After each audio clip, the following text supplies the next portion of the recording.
हाँ जी स्टूडेंट्स, ਅੱਜ ਅਸੀਂ ਆਪਣੀ +2 class English elective the 6ਵੀਂ story the boy who broke the bank, ਜਿਸ ਨੂੰ ਕਿ ਰਸਕਿਨ ਬੌਂਡ ਨੇ ਲਿਖਿਆ ਹੋਇਆ ਹੈ, ਇਸ ਸਟੋਰੀ ਦੇ ਅੱਜ ਅਸੀਂ ਲੌਂਗ ਆਨਸਰ ਟਾਈਪ ਕੁਐਸਚਨਸ ਕਵਰ ਕਰਾਂਗੇ। ਇਸੇ ਵੀਡੀਓ ਦੇ ਵਿੱਚ ਬੱਚਿਓ ਅਸੀਂ ਇਸ ਸਟੋਰੀ ਦੇ ਐਂਡ ਤੇ ਦਿੱਤੀਆਂ ਹੋਈਆਂ ਵੋਕੈਬਲਰੀ ਦੀਆਂ ਐਕਸਰਸਾਈਜ਼ਸ ਵੀ ਕਵਰ ਕਰਾਂਗੇ, ਜਿਸ ਦੇ ਵਿੱਚ ਅਸੀਂ ਇਹ ਸਿੱਖਾਂਗੇ ਕਿ ਦਿੱਤੇ ਹੋਏ ਵਰਡ ਨੂੰ ਅਸੀਂ ਇੱਕ ਨਾਊਨ ਅਤੇ ਵਰਬ ਦੇ ਤੌਰ ਤੇ ਕਿਸ ਤਰ੍ਹਾਂ ਸੈਂਟੈਂਸਿਸ ਦੇ ਵਿੱਚ ਯੂਜ਼ ਕਰ ਸਕਦੇ ਹਾਂ। ਅਤੇ ਇਸੇ ਤਰ੍ਹਾਂ ਅਸੀਂ ਅੱਜ ਇੱਕ ਗ੍ਰਾਮਰ ਐਕਸਰਸਾਈਜ਼ ਵੀ ਕਵਰ ਕਰਾਂਗੇ, ਜਿਸ ਦੇ ਵਿੱਚ ਡਿਕਲੇਰੇਟਿਵ ਸੈਂਟੈਂਸਿਸ, ਜਿਨ੍ਹਾਂ ਨੂੰ ਅਸੀਂ ਐਜ਼ਰਟਿਵ ਸੈਂਟੈਂਸਿਸ ਵੀ ਕਹਿੰਦੇ ਹਾਂ, ਉਹਨਾਂ ਦੇ ਵੱਖ-ਵੱਖ ਕਿਸ ਤਰ੍ਹਾਂ ਦੇ ਪੈਟਰਨ ਹੁੰਦੇ ਨੇ, ਉਹਨਾਂ ਨੂੰ ਅਸੀਂ ਕਿਸ ਤਰ੍ਹਾਂ ਸੈਂਟੈਂਸਿਸ ਦੇ ਵਿੱਚ ਯੂਜ਼ ਕਰ ਸਕਦੇ ਹਾਂ, ਸਾਰੀਆਂ ਗੱਲਾਂ ਸਿੱਖਾਂਗੇ। ਤਾਂ ਵੋਕੈਬਲਰੀ ਅਤੇ ਗ੍ਰਾਮਰ ਪੁਆਇੰਟ ਆਫ ਵਿਊ ਦੇ ਨਾਲ ਇਹ ਸਾਰੀਆਂ ਐਕਸਰਸਾਈਜ਼ਸ ਬਹੁਤ ਹੀ ਜ਼ਿਆਦਾ ਇੰਪੋਰਟੈਂਟ ਨੇ। ਇਹ ਵੀਡੀਓ ਇਸ ਸਟੋਰੀ ਦੀ ਸੀਰੀਜ਼ ਦਾ ਸਾਡਾ ਚੌਥਾ ਵੀਡੀਓ ਹੋਏਗਾ। ਸਟੂਡੈਂਟਸ, ਅਸੀਂ ਸਟੋਰੀ ਦੇ ਪਹਿਲੇ ਵੀਡੀਓ ਦੇ ਵਿੱਚ ਦਾ boy who broke the bank story ਦੇ ਰਾਈਟਰ ਰਸਕਿਨ ਬੌਂਡ ਬਾਰੇ ਜੋ ਇੰਟਰੋਡਕਟਰੀ ਪੈਰਾਗ੍ਰਾਫ ਦਿੱਤਾ ਹੋਇਆ ਹੈ ਉਸ ਨੂੰ ਕਵਰ ਕੀਤਾ, ਅਤੇ ਨਾਲ ਹੀ ਇਸ ਸਟੋਰੀ ਬਾਰੇ ਜੋ ਇੰਟਰੋਡਕਟਰੀ ਪੈਰਾਗ੍ਰਾਫ ਦਿੱਤਾ ਗਿਆ ਹੈ ਇਸ ਨੂੰ ਕਵਰ ਕੀਤਾ। ਇਸੇ ਵੀਡੀਓ ਦੇ ਵਿੱਚ ਅਸੀਂ ਇਸ ਸਟੋਰੀ ਦੇ ਪਹਿਲੇ 7 ਪੈਰਾਗ੍ਰਾਫ ਨੂੰ ਕਵਰ ਕੀਤਾ। ਤਾਂ ਇਹਨਾਂ ਸਾਰੇ ਪੈਰਾਗ੍ਰਾਫ ਦੇ ਵਿੱਚ ਜਿੰਨੇ ਵੀ ਡਿਫਿਕਲਟ ਵਰਡਸ ਆਏ ਨੇ, ਗਲੋਸਰੀ ਦੇ ਵਰਡਸ ਆਏ ਨੇ, ਫਰੇਜ਼ਿਸ ਆਏ ਨੇ ਜਾਂ ਇਡੀਅਮਸ ਆਏ ਨੇ, ਮੈਂ ਉਹਨਾਂ ਦੇ ਮੀਨਿੰਗ ਤੁਹਾਨੂੰ ਇੰਗਲਿਸ਼ ਦੇ ਵਿੱਚ ਤਾਂ ਦੱਸੇ ਹੀ ਨੇ, ਅਤੇ ਨਾਲ ਹੀ ਨਾਲ ਤੁਹਾਨੂੰ ਪੰਜਾਬੀ ਦੇ ਵਿੱਚ ਵੀ ਬਹੁਤ ਆਸਾਨ ਸ਼ਬਦਾਂ ਦੇ ਵਿੱਚ ਸਮਝਾਏ ਨੇ। ਉਮੀਦ ਹੈ ਬੱਚਿਓ ਤੁਸੀਂ ਇਹ ਵਾਲਾ ਵੀਡੀਓ ਜ਼ਰੂਰ ਦੇਖਿਆ ਹੋਵੇਗਾ। ਜੇਕਰ ਤੁਹਾਡਾ ਇਹ ਵੀਡੀਓ ਮਿਸ ਹੋਇਆ ਹੈ ਤਾਂ ਮੈਂ ਤੁਹਾਨੂੰ ਸਕਰੀਨ ਦੇ ਟੌਪ ਰਾਈਟ ਕਾਰਨਰ ਦੇ ਉੱਪਰ ਇਸ ਪਹਿਲੇ ਵੀਡੀਓ ਦਾ ਲਿੰਕ ਪ੍ਰੋਵਾਈਡ ਕਰ ਰਿਹਾ ਹਾਂ, ਜਿਸ ਤੇ ਜਾ ਕੇ ਤੁਸੀਂ ਇਹ ਸਾਰਾ ਵੀਡੀਓ ਦੇਖ ਸਕਦੇ ਹੋ। ਇਸੇ ਤਰ੍ਹਾਂ ਇਸੇ ਸਟੋਰੀ ਦੀ ਸੀਰੀਜ਼ ਦੇ ਦੂਸਰੇ ਵੀਡੀਓ ਦੇ ਵਿੱਚ ਮੈਂ ਬਾਕੀ ਦੇ ਜੋ ਪੈਰਾਗ੍ਰਾਫਸ ਨੇ, ਜੋ ਕਿ 8 ਨੰਬਰ ਤੋਂ ਸਟਾਰਟ ਹੋ ਕੇ 17 ਤੱਕ ਬਣਦੇ ਨੇ, ਉਹ ਸਾਰੇ ਤੁਹਾਡੇ ਨਾਲ ਡਿਸਕਸ ਕੀਤੇ ਨੇ। ਇਸ ਟੈਕਸਟ ਦੇ ਦੌਰਾਨ ਵੀ ਜਿੰਨੇ ਵੀ ਡਿਫਿਕਲਟ ਵਰਡਸ, ਇਡੀਅਮ, ਫਰੇਜ਼ਿਸ ਜਾਂ ਗਲੋਸਰੀ ਵਾਲੇ ਵਰਡਸ ਆਏ ਨੇ, ਉਹਨਾਂ ਨੂੰ ਮੈਂ ਨਾਲ ਦੀ ਨਾਲ ਤੁਹਾਨੂੰ ਐਕਸਪਲੇਨ ਕੀਤਾ ਹੈ। ਉਮੀਦ ਹੈ ਬੱਚਿਓ ਤੁਸੀਂ ਇਹ ਵਾਲਾ ਵੀਡੀਓ ਵੀ ਜ਼ਰੂਰ ਦੇਖਿਆ ਹੋਵੇਗਾ। ਜੇਕਰ ਤੁਹਾਡਾ ਇਹ ਵੀਡੀਓ ਮਿਸ ਹੋਇਆ ਹੈ ਤਾਂ ਮੈਂ ਤੁਹਾਨੂੰ ਸਕਰੀਨ ਦੇ ਟੌਪ ਰਾਈਟ ਕਾਰਨਰ ਤੇ ਇਸ ਦੂਸਰੇ ਵੀਡੀਓ ਦਾ ਵੀ ਲਿੰਕ ਪ੍ਰੋਵਾਈਡ ਕਰ ਰਿਹਾ ਹਾਂ, ਜਿਸ ਤੇ ਜਾ ਕੇ ਤੁਸੀਂ ਇਹ ਸਾਰਾ ਵੀਡੀਓ ਦੇਖ ਸਕਦੇ। ਇਸੇ ਤਰ੍ਹਾਂ ਇਸ ਸਟੋਰੀ ਦੇ ਤੀਸਰੇ ਵੀਡੀਓ ਦੇ ਵਿੱਚ ਇਸ ਸਟੋਰੀ ਦੇ ਜੋ ਟੈਕਸਚੁਅਲ ਸ਼ਾਰਟ ਆਨਸਰ ਟਾਈਪ ਕੁਐਸਚਨਸ ਨੇ, ਉਹਨਾਂ ਨੂੰ ਅਸੀਂ ਡਿਸਕਸ ਕੀਤਾ ਹੈ। ਜਿਵੇਂ ਕਿ ਤੁਸੀਂ ਸਕਰੀਨ ਦੇ ਉੱਪਰ ਦੇਖ ਪਾ ਰਹੇ ਹੋ, ਤੁਹਾਡੇ ਚੈਪਟਰ ਦੇ ਵਿੱਚ ਇਹ total 10 short answer type questions ਨੇ। ਮੈਂ ਇਹ ਸਾਰੇ ਦੇ ਸਾਰੇ ਬਹੁਤ ਹੀ ਸਿੰਪਲ ਆਨਸਰਸ ਦੇ ਵਿੱਚ ਫਰੇਮ ਕਰਕੇ ਤੁਹਾਨੂੰ ਸਮਝਾਏ ਨੇ। ਤਾਂ ਸਟੂਡੈਂਟਸ, ਅਸੀਂ ਇਸੇ ਵੀਡੀਓ ਦੇ ਵਿੱਚ ਸਾਡੇ ਚੈਪਟਰ ਦੇ ਐਂਡ ਤੇ ਦਿੱਤੀਆਂ ਹੋਈਆਂ ਐਕਸਰਸਾਈਜ਼ ਦੇ ਵਿੱਚ ਇੱਕ ਵੋਕੈਬਲਰੀ ਦੀ ਐਕਸਰਸਾਈਜ਼ ਹੈ, ਜਿਸ ਦੇ ਵਿੱਚ ਸਾਨੂੰ ਰੈਗੂਲਰ ਤੇ ਇਰੈਗੂਲਰ ਵਰਬਸ ਦੇ ਬਾਰੇ ਦੱਸਿਆ ਗਿਆ ਹੈ। ਤਾਂ ਅਸੀਂ ਇਹ ਵਾਲੀ ਐਕਸਰਸਾਈਜ਼ ਵੀ ਸੋਲਵ ਕੀਤੀ ਹੈ ਬੱਚਿਓ। ਉਮੀਦ ਹੈ ਬੱਚਿਓ ਤੁਸੀਂ ਇਹ ਵਾਲਾ ਵੀਡੀਓ ਵੀ ਜ਼ਰੂਰ ਦੇਖਿਆ ਹੋਵੇਗਾ। ਜੇਕਰ ਤੁਹਾਡਾ ਇਹ ਵੀਡੀਓ ਮਿਸ ਹੋਇਆ ਹੈ ਤਾਂ ਮੈਂ ਤੁਹਾਨੂੰ ਸਕਰੀਨ ਦੇ ਟੌਪ ਰਾਈਟ ਕਾਰਨਰ ਦੇ ਉੱਪਰ ਇਸ ਵੀਡੀਓ ਦਾ ਲਿੰਕ ਪ੍ਰੋਵਾਈਡ ਕਰ ਰਿਹਾ ਹਾਂ, ਤਾਂ ਜੋ ਤੁਸੀਂ ਇਹ ਸਾਰੇ ਸ਼ਾਰਟ ਆਨਸਰ ਟਾਈਪ ਕੁਐਸਚਨਸ ਚੰਗੀ ਤਰ੍ਹਾਂ ਸਮਝ ਪਾਓ। Love learning to lead at Deepak Sood Notes. ਤਾਂ ਸਟੂਡੈਂਟਸ, ਤੁਹਾਡੇ ਚੈਪਟਰ ਦੇ ਬਿਲਕੁਲ ਐਂਡ ਦੇ ਵਿੱਚ 6 ਨੰਬਰ ਵਾਲੇ ਕੰਪੋਜੀਸ਼ਨ ਵਾਲੀ ਐਕਸਰਸਾਈਜ਼ ਦੇ ਵਿੱਚ ਕੁਝ ਵੱਡੇ ਕੁਐਸਚਨਸ ਦਿੱਤੇ ਗਏ ਨੇ। ਇਹਦੇ ਵਿੱਚੋਂ ਸਭ ਤੋਂ ਜ਼ਿਆਦਾ ਇੰਪੋਰਟੈਂਟ ਕੁਐਸਚਨ ਹੈ ਬੀ ਕੁਐਸਚਨ, ਜਿਸ ਦੇ ਵਿੱਚ ਲਿਖਿਆ ਹੈ ਕਿ write a pen portrait of Nathu the innocent sweeper boy. ਤਾਂ ਇਹ ਵਾਲੇ ਕੁਐਸਚਨ ਨੂੰ ਅੱਜ ਅਸੀਂ ਆਪਣੇ ਐਸੇ ਟਾਈਪ ਕੁਐਸਚਨ ਦੇ ਵਿੱਚ ਡਿਸਕਸ ਕੀਤਾ ਹੈ ਜੀ। ਇਹ ਨੱਥੂ ਦਾ ਕਰੈਕਟਰ ਸਕੈਚ ਹੈ ਤੇ ਐਗਜ਼ਾਮੀਨੇਸ਼ਨ ਪੁਆਇੰਟ ਆਫ ਵਿਊ ਦੇ ਨਾਲ ਇਹ ਬਹੁਤ ਜ਼ਿਆਦਾ ਇੰਪੋਰਟੈਂਟ ਹੈ। ਤਾਂ ਜੀ ਸਾਡਾ ਕੁਐਸਚਨ ਹੈ ਕਿ write a pen portrait of Nathu the innocent sweeper boy. Pen portrait character sketch ਨੂੰ ਕਿਹਾ ਜਾਂਦਾ ਹੈ ਜੀ, ਕਿ ਨੱਥੂ ਦਾ ਤੁਸੀਂ ਕਰੈਕਟਰ ਸਕੈਚ ਲਿਖੋ ਤੇ ਉਸ ਦੇ ਬਾਰੇ ਨਾ ਇੱਕ ਫਰੇਜ਼ ਲਿਖਿਆ ਹੋਇਆ ਹੈ, ਦਾ ਇਨੋਸੈਂਟ ਸਵੀਪਰ ਬॉय। ਇਨੋਸੈਂਟ ਮਾਸੂਮ ਤੇ ਸਵੀਪਰ ਬॉय ਪਤਾ ਹੀ ਹੈ ਬੱਚਿਓ ਤੁਹਾਨੂੰ, ਜਿਹੜਾ ਸਾਫ ਸਫਾਈ ਕਰਦਾ, ਅਸੀਂ ਸ਼ੁਰੂ 'ਚ ਹੀ ਦੇਖਿਆ ਸੀਗਾ ਪਹਿਲੇ ਪੈਰੇ 'ਚ ਹੀ। ਜਾਂ ਫਿਰ ਇਸ ਚੈਪਟਰ 'ਚੋਂ ਆ ਜੇ ਤੁਹਾਡਾ ਕਿ right the theme of the story the boy who broke the bank, ਕਿ ਇਸ ਸਟੋਰੀ ਦਾ ਅਸੀਂ ਥੀਮ ਲਿਖੀਏ। ਜ਼ਿਆਦਾ ਇੰਪੋਰਟੈਂਟ ਜਿਹੜਾ ਕੁਐਸਚਨ ਹੈ ਬੇਟਾ, ਉਹ ਨੱਥੂ ਦਾ ਕਰੈਕਟਰ ਸਕੈਚ ਬਣਦਾ ਹੈ। ਇਹ ਪਹਿਲਾਂ ਵੀ ਐਗਜ਼ਾਮ 'ਚ ਆਇਆ ਹੋਇਆ ਹੈ, ਇੰਪੋਰਟੈਂਟ ਹੈ, one of the most important questions ਹੈ ਤੁਹਾਡੇ ਸਿਲੇਬਸ ਦਾ, ਇਸ ਨੂੰ ਚੰਗੀ ਤਰ੍ਹਾਂ ਕਰ ਲੈਣਾ ਹੈ। ਬਾਕੀ ਥੀਮ ਵੀ ਹੈ, ਇੰਪੋਰਟੈਂਟ ਤਾਂ ਹੈ ਹੀ ਹੈ। ਦੋਨਾਂ 'ਚੋਂ ਜਿਹੜਾ ਵੀ ਕੁਐਸਚਨ ਆਉਂਦਾ ਤੁਸੀਂ ਇਹੀ ਆਨਸਰ ਲਿਖ ਸਕਦੇ ਹੋ, ਬਿਕੋਜ਼ ਇਹਦੇ 'ਚ ਮੈंने ਥੀਮ ਵੀ ਕਵਰ ਕਰਤਾ ਤੇ ਨੱਥੂ ਦਾ ਕਰੈਕਟਰ ਸਕੈਚ ਵੀ ਕਵਰ ਹੋ ਗਿਆ। ਤਾਂ ਆਨਸਰ ਹੈ ਜੀ ਕਿ Nathu is a sweeper boy in Ruskin Bond story the boy who broke the bank. ਤਾਂ ਨੱਥੂ ਇੱਕ ਸਵੀਪਰ ਬॉय ਹੈ ਜੀ, ਸਾਫ ਸਫਾਈ ਕਰਦਾ ਉਹ ਲੜਕਾ ਹੈ, ਤੇ ਕਿਹਦੇ 'ਚ ਇਹ Ruskin bond the story the boy who broke the bank. ਹੁਣ ਇਸ ਪੂਰੀ ਲਾਈਨ ਦੇ ਵਿੱਚ ਦੋ ਚੀਜ਼ਾਂ ਜ਼ਰੂਰ ਧਿਆਨ 'ਚ ਰੱਖਣੀਆਂ। ਇੱਕ ਤਾਂ ਰਸਕਿਨ ਬੌਂਡ ਦੇ spelling, because it's a name of a writer. ਇਸ ਦੇ ਜਿਹੜੇ ਕੈਪੀਟਲ ਲੈਟਰਸ ਹੈ ਜਿਵੇਂ ਆਰ ਹੈ ਤੇ ਬੀ ਹੈ, ਇਸ ਦਾ ਧਿਆਨ ਰੱਖਣਾ ਹੈ। ਤੇ ਇਸੇ ਤਰ੍ਹਾਂ ਜਿਹੜੀ ਸਾਡੀ ਸਟੋਰੀ ਹੈ, ਇਸ ਸਟੋਰੀ ਦਾ ਨੇਮ ਸਿੰਗਲ ਕੋਟ ਦੇ ਵਿੱਚ ਸ਼ੁਰੂ, ਸਿੰਗਲ ਕੋਟ ਦੇ ਵਿੱਚ ਬੰਦ, ਤੇ ਇਸ ਦੇ ਕੈਪੀਟਲ ਲੈਟਰਸ ਦਾ ਇਹਨਾਂ ਦਾ ਵੀ ਧਿਆਨ ਰੱਖਣਾ ਹੈ ਵੀ ਕਿਹੜਾ ਕੈਪੀਟਲ ਹੈ ਕਿਹੜੇ small letters. He plays an essential role in the tale, ਤਾਂ ਉਹ ਅਦਾ ਕਰਦਾ ਹੈ ਜੀ ਇੱਕ ਜ਼ਰੂਰੀ ਰੋਲ। ਇਸੈਂਸ਼ੀਅਲ ਦਾ ਮਤਲਬ ਹੁੰਦਾ ਬੇਟਾ ਇੰਪੋਰਟੈਂਟ, ਜ਼ਰੂਰੀ, ਤਾਂ ਉਸਦਾ ਇੱਕ ਅਹਿਮ ਕਿਰਦਾਰ ਹੈ ਜੀ ਇਸ ਟੇਲ ਦੇ ਵਿੱਚ। ਟੇਲ ਦਾ ਮਤਲਬ ਕੀ ਹੈ ਬੇਟਾ? ਸਟੋਰੀ, ਕਿਉਂਕਿ ਇੱਕ ਸਟੋਰੀ ਹੈ, ਇਹ ਕੋਈ ਰੀਅਲ ਲਾਈਫ ਐਕਸਪੀਰੀਅੰਸ ਨਹੀਂ ਹੈ, ਇਟਸ ਅ ਸਟੋਰੀ। ਤਾਂ ਇਸ ਸਟੋਰੀ ਦੇ ਵਿੱਚ ਇਹ ਇੱਕ ਮਹੱਤਵਪੂਰਨ ਆਪਣਾ ਰੋਲ ਪਲੇ ਕਰਦਾ ਹੈ। The title of the story is named after him. ਹੁਣ ਇਸ ਸਟੋਰੀ ਦਾ ਜਿਹੜਾ ਟਾਈਟਲ ਹੈ, ਸ਼ੀਰਸ਼ਕ, ਜੋ ਕਿ ਅਸੀਂ ਉੱਪਰ ਦੱਸਿਆ, ਦਾ boy who broke the bank, ਇਹੀ ਇਸ ਸਟੋਰੀ ਦਾ ਟਾਈਟਲ ਹੈ ਨਾ। ਤਾਂ ਇਸ ਸਟੋਰੀ ਦਾ ਟਾਈਟਲ ਇਸ ਦੇ ਨਾਮ ਤੇ ਹੀ ਰੱਖਿਆ ਗਿਆ, ਹਾਲਾਂਕਿ ਇਸ ਦਾ ਨਾਮ ਨੱਥੂ ਹੈ। ਸਟੋਰੀ ਦਾ ਟਾਈਟਲ ਨੱਥੂ ਨਹੀਂ ਹੈ, ਲੇਕਿਨ ਲੜਕਾ ਹੀ ਹੈ। ਆਪਾਂ ਪੂਰੀ ਸਟੋਰੀ ਪੜ੍ਹੀ ਹੈ, ਤਾਂ ਉਹ ਜਿਹੜਾ ਲੜਕਾ ਬੈਂਕ ਨੂੰ ਰੂਇਨ ਕਰ ਦਿੰਦਾ ਹੈ, ਬੈਂਕ ਨੂੰ ਤਬਾਹ ਕਰ ਦਿੰਦਾ ਹੈ, ਐਕਚੁਅਲੀ ਉਹ ਗੱਲ ਸਟਾਰਟ ਜਿਹੜੀ ਹੁੰਦੀ ਉਹ ਕਿੱਥੋਂ ਹੁੰਦੀ ਹੈ? ਨੱਥੂ ਤੋਂ ਹੀ ਹੁੰਦੀ ਹੈ। ਤਾਂ ਦਾ boy who broke the bank actually Nathu ਨੂੰ ਹੀ ਰਿਪਰੈਜ਼ੈਂਟ ਕਰਦਾ ਹੈ। ਇਸ ਕਰਕੇ ਅਸੀਂ ਇਹ ਲਿਖਿਆ ਹੈ ਕਿ ਇਸ ਸਟੋਰੀ ਦਾ ਟਾਈਟਲ ਇਸ ਦੇ ਨਾਮ ਤੇ ਰੱਖਿਆ ਗਿਆ। ਤਾਂ he is a young boy with a difficult life. Young ਹੈ ਜੀ, ਛੋਟੀ ਉਮਰ ਹੈ ਉਸਦੀ, ਲੇਕਿਨ ਇਸ ਦੀ ਇੱਕ ਡਿਫਿਕਲਟ ਲਾਈਫ ਹੈ। ਡਿਫਿਕਲਟ ਲਾਈਫ ਦਾ ਮਤਲਬ ਗਰੀਬ ਹੈ। ਸਾਨੂੰ ਪਤਾ ਹੈ ਛੋਟੇ ਹੁੰਦੇ ਬਾਵਜੂਦ ਇਹ ਕਾਫੀ ਮਿਹਨਤ ਮਜ਼ਦੂਰੀ ਵਾਲਾ ਕੰਮ ਕਰਦਾ ਹੈ, ਬੈਂਕ ਦੇ ਸਟੈਪਸ ਰੋਜ਼ ਸਫਾਈ ਕਰਦਾ ਉਹਨਾਂ ਦੀ। ਇਸ ਨੂੰ ਪੇ ਵੀ ਪ੍ਰੋਪਰ ਟਾਈਮ ਤੇ ਨਹੀਂ ਮਿਲਦੀ। ਬੈਂਕ ਨੇ ਇਸ ਨੂੰ ਕਿਹਾ ਸੀਗਾ ਕਿ ਤੇਰੀ ਪੇ ਵਧਾਵਾਂਗੇ, ਸ਼ੁਰੂ 'ਚ ਆਇਆ ਸੀ ਨਾ 5 ਰੁਪਏ ਸੀ ਨਾ, ਲੇਕਿਨ ਪੇ ਤਾਂ ਕੀ ਵਧਾਣੀ ਸੀ, ਜਿਹੜੀ ਐਕਚੁਅਲ ਪੇ ਹੈ ਦੀ ਰੈਗੂਲਰ ਪੇ ਹੈ ਉਹ ਵੀ ਇਸ ਨੂੰ ਟਾਈਮ ਤੇ ਮਿਲ ਨਹੀਂ ਰਹੀ। ਸਾਨੂੰ ਯਾਦ ਹੈ ਸੀਤਾਰਾਮ ਇਸ ਨਾਲ ਪੁੱਛਦਾ ਹੁੰਦਾ ਨਾ ਵੀ ਤੈਨੂੰ ਜਿਹੜੇ ਪੈਸੇ ਮਿਲੇ ਕਿ ਨਹੀਂ, ਜਿਹੜੇ ਬੈਂਕ ਤੈਨੂੰ ਕਹਿੰਦਾ ਸੀ ਵਧੇ ਹੋਏ ਪੈਸੇ। ਉਹ ਕਹਿੰਦਾ ਵਧੇ ਪੈਸੇ ਕੀ, ਮੈਨੂੰ ਤਾਂ ਮੇਰੀ ਰੈਗੂਲਰ ਪੇ ਨਹੀਂ ਮਿਲ ਰਹੀ। ਤਾਂ ਦੇਖੋ ਇਹਨੂੰ ਜਾਨੂੰ ਰੈਗੂਲਰ ਪੇ ਵੀ ਨਹੀਂ ਮਿਲ ਰਹੀ ਤੇ ਨਾਲੇ ਇਸ ਨੂੰ ਕੰਮ ਵੀ ਕਰਨਾ ਪੈਂਦਾ ਹੈ। ਔਖੀ ਲਾਈਫ ਹੈ ਇਸਦੀ, ਡਿਫਿਕਲਟ ਲਾਈਫ। ਨੱਥੂ's job is to sweep the steps of the Pipalnagar bank. Nathu ਦਾ ਕੰਮ ਕੀ ਹੈ? ਜੌਬ ਦਾ ਮਤਲਬ ਕੰਮ, ਵਰਕ। ਤਾਂ ਨੱਥੂ ਦਾ ਕੰਮ ਇਹ ਹੈ ਜੀ ਕਿ ਇਸਨੇ ਪੀਪਲ ਨਗਰ ਬੈਂਕ ਦੇ ਜਿਹੜੇ ਸਟੈਪਸ ਹੈ, ਸਟੈਪਸ ਦਾ ਮਤਲਬ ਪੌੜੀਆਂ, ਉਹ ਤੁਹਾਨੂੰ ਮੈਂ ਜਿਹੜਾ ਥੰਬਨੇਲ ਦਿਖਾਇਆ ਸੀ ਉਸ ਦੇ ਵਿੱਚ ਉਹ ਸਟੈਪ ਸਾਫ਼ ਕਰ ਰਹੇ ਹੁੰਦੇ, ਨਾਲ ਸੀਤਾਰਾਮ ਪੰਡ ਚੱਕੀ ਖੜਾ ਕੱਪੜਿਆਂ ਦੀ। ਤਾਂ ਉੱਥੋਂ ਸਾਨੂੰ ਪਤਾ ਲੱਗਦਾ ਹੈ ਕਿ ਇਸਦਾ ਕੰਮ ਰੋਜ਼ ਹੈ ਕਿ ਪੀਪਲ ਨਗਰ ਬੈਂਕ ਦੇ ਜਿਹੜੇ ਸਟੈਪਸ ਹੈ ਉਸਨੂੰ ਇਸਨੇ ਸਾਫ਼ ਕਰਨਾ ਹੈ, ਸਵੀਪ ਕਰਨਾ, ਝਾੜੂ ਮਾਰਨਾ ਉਸਨੇ। ਨਾ ਹੁਣ Pipalnagar bank because it's a name of a bank ਜਿਹੜਾ ਕਿ ਸਟੋਰੀ 'ਚ ਆਇਆ, ਤਾਂ ਇਸ ਦੀ ਸਪੈਲਿੰਗ ਬੇਟਾ ਧਿਆਨ 'ਚ ਰੱਖਣੀ ਹੈ, ਪੀ ਕੈਪੀਟਲ ਤੇ ਬੀ ਕੈਪੀਟਲ ਪਾਣੀ ਹੈ। This bank is mostly owned by Seth Govind Ram. ਇਸ ਬੈਂਕ ਦੀ ਜ਼ਿਆਦਾਤਰ ਮਾਲਕੀਅਤ, ਓਨ ਦਾ ਮਤਲਬ ਮੈਂ ਤੁਹਾਨੂੰ ਐਕਸਪਲੇਨੇਸ਼ਨ 'ਚ ਵੀ ਦੱਸਿਆ ਸੀ ਬੇਟਾ, ਉਸਨੂੰ ਮਾਲਕੀਅਤ ਕਿਹਾ ਜਾਂਦਾ ਹੈ ਵੀ ਇਸਦਾ ਮਾਲਕ ਕੌਣ ਹੈ। ਤਾਂ ਇਸ ਬੈਂਕ ਨੂੰ ਜ਼ਿਆਦਾਤਰ ਓਨ ਕਿਹਨੇ ਕੀਤਾ ਜੀ, ਮਾਲਕੀਅਤ ਕਿਸ ਦੀ ਹੈ? Seth Gobind Ram, because it's a private bank. ਇਹ ਪ੍ਰਾਈਵੇਟ ਬੈਂਕ ਹੈ ਤੇ ਪ੍ਰਾਈਵੇਟ ਬੈਂਕ ਤਾਂ ਤੁਹਾਨੂੰ ਪਤਾ ਹੈ ਕਿਸੇ ਬੰਦੇ ਦਾ ਹੀ ਹੁੰਦਾ, ਸਰਕਾਰ ਦਾ ਤਾਂ ਹੁੰਦਾ ਨਹੀਂ।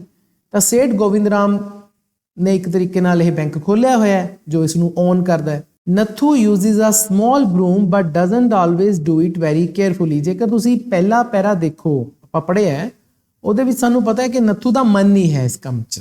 ਉਹ ਜਦੋਂ ਸਫਾਈ ਕਰਦਾ ਹੈ ਤਾਂ ਜਿਹੜੀ ਮਿੱਟੀ ਇੱਕ ਵਾਰੀ ਸਾਫ਼ ਕਰਦਾ, ਉਹ ਮਿੱਟੀ ਇਸ ਤਰ੍ਹਾਂ ਸਾਫ਼ ਕਰਦਾ ਹੈ ਕਿ ਉਹ ਸਾਰੀ ਮਿੱਟੀ ਇੱਕ ਵਾਰੀ ਉੱਠਦੀ ਹੈ ਫਿਰ ਸਟੈਪਸ ਤੇ ਆ ਕੇ ਬੈਠ ਜਾਂਦੀ ਹੈ। ਤਾਂ ਉਦੋਂ ਪਤਾ ਲੱਗਦਾ ਹੈ ਕਿ ਕੇਅਰਫੁਲੀ ਕੰਮ ਨਹੀਂ ਕਰਦਾ। ਇਹੀ ਲਿਖਿਆ ਹੋਇਆ ਕਿ ਨੱਥੂ ਇੱਕ ਛੋਟਾ ਜਿਹਾ ਝਾੜੂ ਯੂਜ਼ ਕਰਦਾ ਹੈ ਜੀ, ਸਮਾਲ ਬਰੂਮ। ਬਰੂਮ ਦਾ ਮਤਲਬ ਇੱਥੇ ਝਾੜੂ ਤੋਂ ਹੈ। ਬਹੁਤਾ ਕੇਅਰਫੁਲੀ ਹੋ ਕੇ, ਬਹੁਤਾ ਧਿਆਨ ਨਾਲ ਉਹ ਕੰਮ ਨਹੀਂ ਕਰਦਾ, ਡਜ਼ ਨਾਟ। ਉਹ ਅਕਸਰ ਕੇਅਰਫੁਲੀ ਕੰਮ ਨਹੀਂ ਕਰਦਾ, ਸਾਨੂੰ ਪਹਿਲੇ ਪੈਰੇ ਤੋਂ ਪਤਾ ਚੱਲਦਾ ਹੈ। Nathu is not content with his job because he has not been paid on time. ਹੁਣ ਇੱਕ ਕਾਰਨ ਇਹਦਾ ਇਹ ਵੀ ਹੈ ਕਿ ਕਿਉਂ ਨਹੀਂ ਉਹ ਇੰਨਾ ਧਿਆਨ ਨਾਲ ਕੰਮ ਕਰਦਾ ਹੈ, ਬਿਕੋਜ਼ ਉਹ ਆਪਣੀ ਜੌਬ ਦੇ ਨਾਲ ਸੰਤੁਸ਼ਟ ਨਹੀਂ ਹੈ। ਕੰਟੈਂਟ ਦਾ ਮਤਲਬ ਹੁੰਦਾ ਬੇਟਾ ਸੰਤੁਸ਼ਟ ਹੋਣਾ ਜਾਂ ਸੈਟੀਸਫਾਈ, ਆਪਾਂ ਇਹਨੂੰ ਕਹਿ ਸਕਦੇ ਹਾਂ। ਆਪਣੀ ਜੌਬ ਦੇ ਨਾਲ ਸੈਟੀਸਫਾਈ ਨਹੀਂ ਹੈ ਕਿਉਂਕਿ ਉਸ ਨੂੰ ਸਮੇਂ ਤੇ, ਔਨ ਟਾਈਮ, ਸਮੇਂ ਤੇ ਉਸ ਨੂੰ ਪੇ ਨਹੀਂ ਮਿਲਦੀ। ਹੀ ਹੈਜ਼ ਨਾਟ ਬੀਨ ਪੇਡ। ਪੇ ਦੀਆਂ ਵਰਬ ਦੀਆਂ ਫਾਰਮ ਹੁੰਦੀਆਂ ਬੇਟਾ ਪੇ, ਪੇਡ, ਪੇਡ, ਆਪਾਂ ਥਰਡ ਫਾਰਮ ਲਾਈ ਹੈ ਇੱਥੇ, ਕਿਉਂਕਿ ਉਸ ਨੂੰ ਸਮੇਂ ਤੇ ਪੇ ਆਪਣੀ ਨਹੀਂ ਮਿਲਦੀ, ਤਨਖਾਹ ਨਹੀਂ ਮਿਲਦੀ, ਇਸ ਕਰਕੇ ਉਹ ਆਪਣੀ ਜੌਬ ਦੇ ਨਾਲ ਸੰਤੁਸ਼ਟ ਨਹੀਂ ਹੈ, ਕੰਟੈਂਟ ਨਹੀਂ ਹੈ। He dreams of leaving the bank and finding a better paying job। ਤਾਂ ਉਹਨੂੰ ਸੁਪਨੇ ਲੈਂਦਾ ਜੀ, ਡ੍ਰੀਮ ਦਾ ਮਤਲਬ ਸੁਪਨੇ ਲੈਣਾ, ਕਿ ਉਹ ਬੈਂਕ ਦੀ ਜੌਬ ਛੱਡ ਦੇਗਾ। ਲੀਵਿੰਗ ਦਾ ਬੈਂਕ, ਲੀਵ ਦਾ ਮਤਲਬ ਛੱਡਣਾ, ਵੀ ਬੈਂਕ ਨੂੰ ਛੱਡ ਕੇ ਚਲਾ ਜਾਏਗਾ ਅਤੇ ਇੱਕ ਬੈਟਰ ਪੇਇੰਗ ਜੌਬ, ਇੱਥੇ ਡਿਗਰੀ ਲੱਗੀ ਨਾ, ਗੁੱਡ, ਬੈਟਰ, ਬੈਸਟ, ਤਾਂ ਉਹ ਦੋਨਾਂ ਜੌਬਸ ਦੇ ਵਿੱਚ ਕੰਪੈਰੀਜ਼ਨ ਕਰ ਰਹੇ ਹੈ ਵੀ ਬੈਂਕ ਵਾਲੀ ਜੌਬ ਮੈਂ ਛੱਡ ਦੂੰ, ਲੇਕਿਨ ਇਸ ਤੋਂ ਵਧੀਆ ਜੌਬ, ਬੈਟਰ ਪੇਇੰਗ ਜੌਬ, ਜਿਹੜੀ ਮੈਨੂੰ ਵਧੀਆ ਪੇ ਦੇਊਗੀ, ਤਾਂ ਬੈਟਰ ਪੇਇੰਗ ਜੌਬ ਮੈਂ ਲੱਭੂੰਗਾ। ਸਾਨੂੰ ਪਤਾ ਹੈ ਇਹ ਗੱਲਾਂ ਸਾਰੀਆਂ ਉਹ ਸੀਤਾਰਾਮ ਨਾਲ ਕਰਦਾ। ਹੀ ਐਕਸਪ੍ਰੈਸਿਸ ਹਿਸ ਡਿਸਸੈਟਿਸਫੈਕਸ਼ਨ ਟੂ ਸੀਤਾਰਾਮ ਦੀ ਵਾਸ਼ਰਮੈਨ ਸਨ। ਹੁਣ ਇਹ ਵਾਲੀ ਗੱਲ ਉਹ ਕਿਹਨੂੰ ਕਹਿੰਦਾ ਹੈ ਕਿ ਮੈਂ ਬੈਂਕ ਦੀ ਜੌਬ ਛੱਡ ਜੂੰਗਾ, ਮੈਂ ਨਵੀਂ ਜੌਬ ਲਵਾਂਗਾ, ਮੈਨੂੰ ਪੈਸੇ ਮਿਲਣ ਦੇ ਤਾਂ ਸਹੀ, ਮੈਂ ਤਾਂ ਛੱਡ ਕੇ ਭੱਜੂ। ਇਹ ਗੱਲਾਂ ਉਹ ਸੀਤਾਰਾਮ ਨੂੰ ਕਹਿੰਦਾ। ਆਪਾਂ ਇਹੀ ਗੱਲ ਲਿਖੀ ਹੈ ਕਿ ਉਹ ਜ਼ਾਹਿਰ ਕਰਦਾ ਹੈ। ਐਕਸਪ੍ਰੈਸ ਦਾ ਮਤਲਬ ਹੁੰਦਾ ਬੇਟਾ ਜ਼ਾਹਿਰ ਕਰਨਾ, ਕਿ ਉਹ ਜ਼ਾਹਿਰ ਕਰਦਾ ਹੈ ਆਪਣੀ ਅਸੰਤੁਸ਼ਟੀ। ਡਿਸਸੈਟਿਸਫੈਕਸ਼ਨ ਦਾ ਮਤਲਬ ਹੁੰਦਾ ਜਦੋਂ ਆਪਾਂ ਸੰਤੁਸ਼ਟ ਨਹੀਂ ਹੁੰਦੇ। ਸੈਟਿਸਫੈਕਸ਼ਨ ਕੰਟੈਂਟ ਸਿਨੋਨਿਮਸ ਹੈ ਤੇ ਉਹਦਾ ਉਲਟ ਕੀ ਹੈ ਜੀ, ਡਿਸਸੈਟਿਸਫੈਕਸ਼ਨ, ਕਿ ਆਪਣੀ ਜਿਹੜੀ ਅਸੰਤੁਸ਼ਟੀ ਹੈ ਉਹ ਕਿਹਨੂੰ ਜ਼ਾਹਿਰ ਕਰਦਾ ਹੈ, ਸੀਤਾਰਾਮ ਨੂੰ। ਉਹ ਕੌਣ ਹੈ, ਵਾਸ਼ਰਮੈਨ ਸਨ, ਧੋਬੀਆਂ ਦਾ ਮੁੰਡਾ ਹੈ। ਤੁਹਾਨੂੰ ਪਤਾ ਹੈ ਜਦੋਂ ਸਟੋਰੀ ਦੇ ਵਿੱਚ ਸੀਤਾਰਾਮ ਦੀ ਐਂਟਰੀ ਹੁੰਦੀ ਹੈ, ਉਸਨੇ ਇੱਕ ਵੱਡੀ ਸਾਰੀ ਪੰਡ ਪ੍ਰੈਸ ਕੀਤੇ ਹੋਏ ਕੱਪੜਿਆਂ ਦੀ ਆਪਣੇ ਸਿਰ ਤੇ ਰੱਖੀ ਹੁੰਦੀ ਹੈ। He also told him that as soon as he got his money he would give up the job। ਉਹ ਉਸਨੂੰ ਇਹ ਵੀ ਦੱਸਦਾ ਹੈ, ਇੱਥੇ ਹੀ ਦਾ ਮਤਲਬ ਨੱਥੂ ਤੋਂ ਹੈ ਤੇ ਹਿਮ ਦਾ ਮਤਲਬ ਸੀਤਾਰਾਮ ਤੋਂ ਹੈ।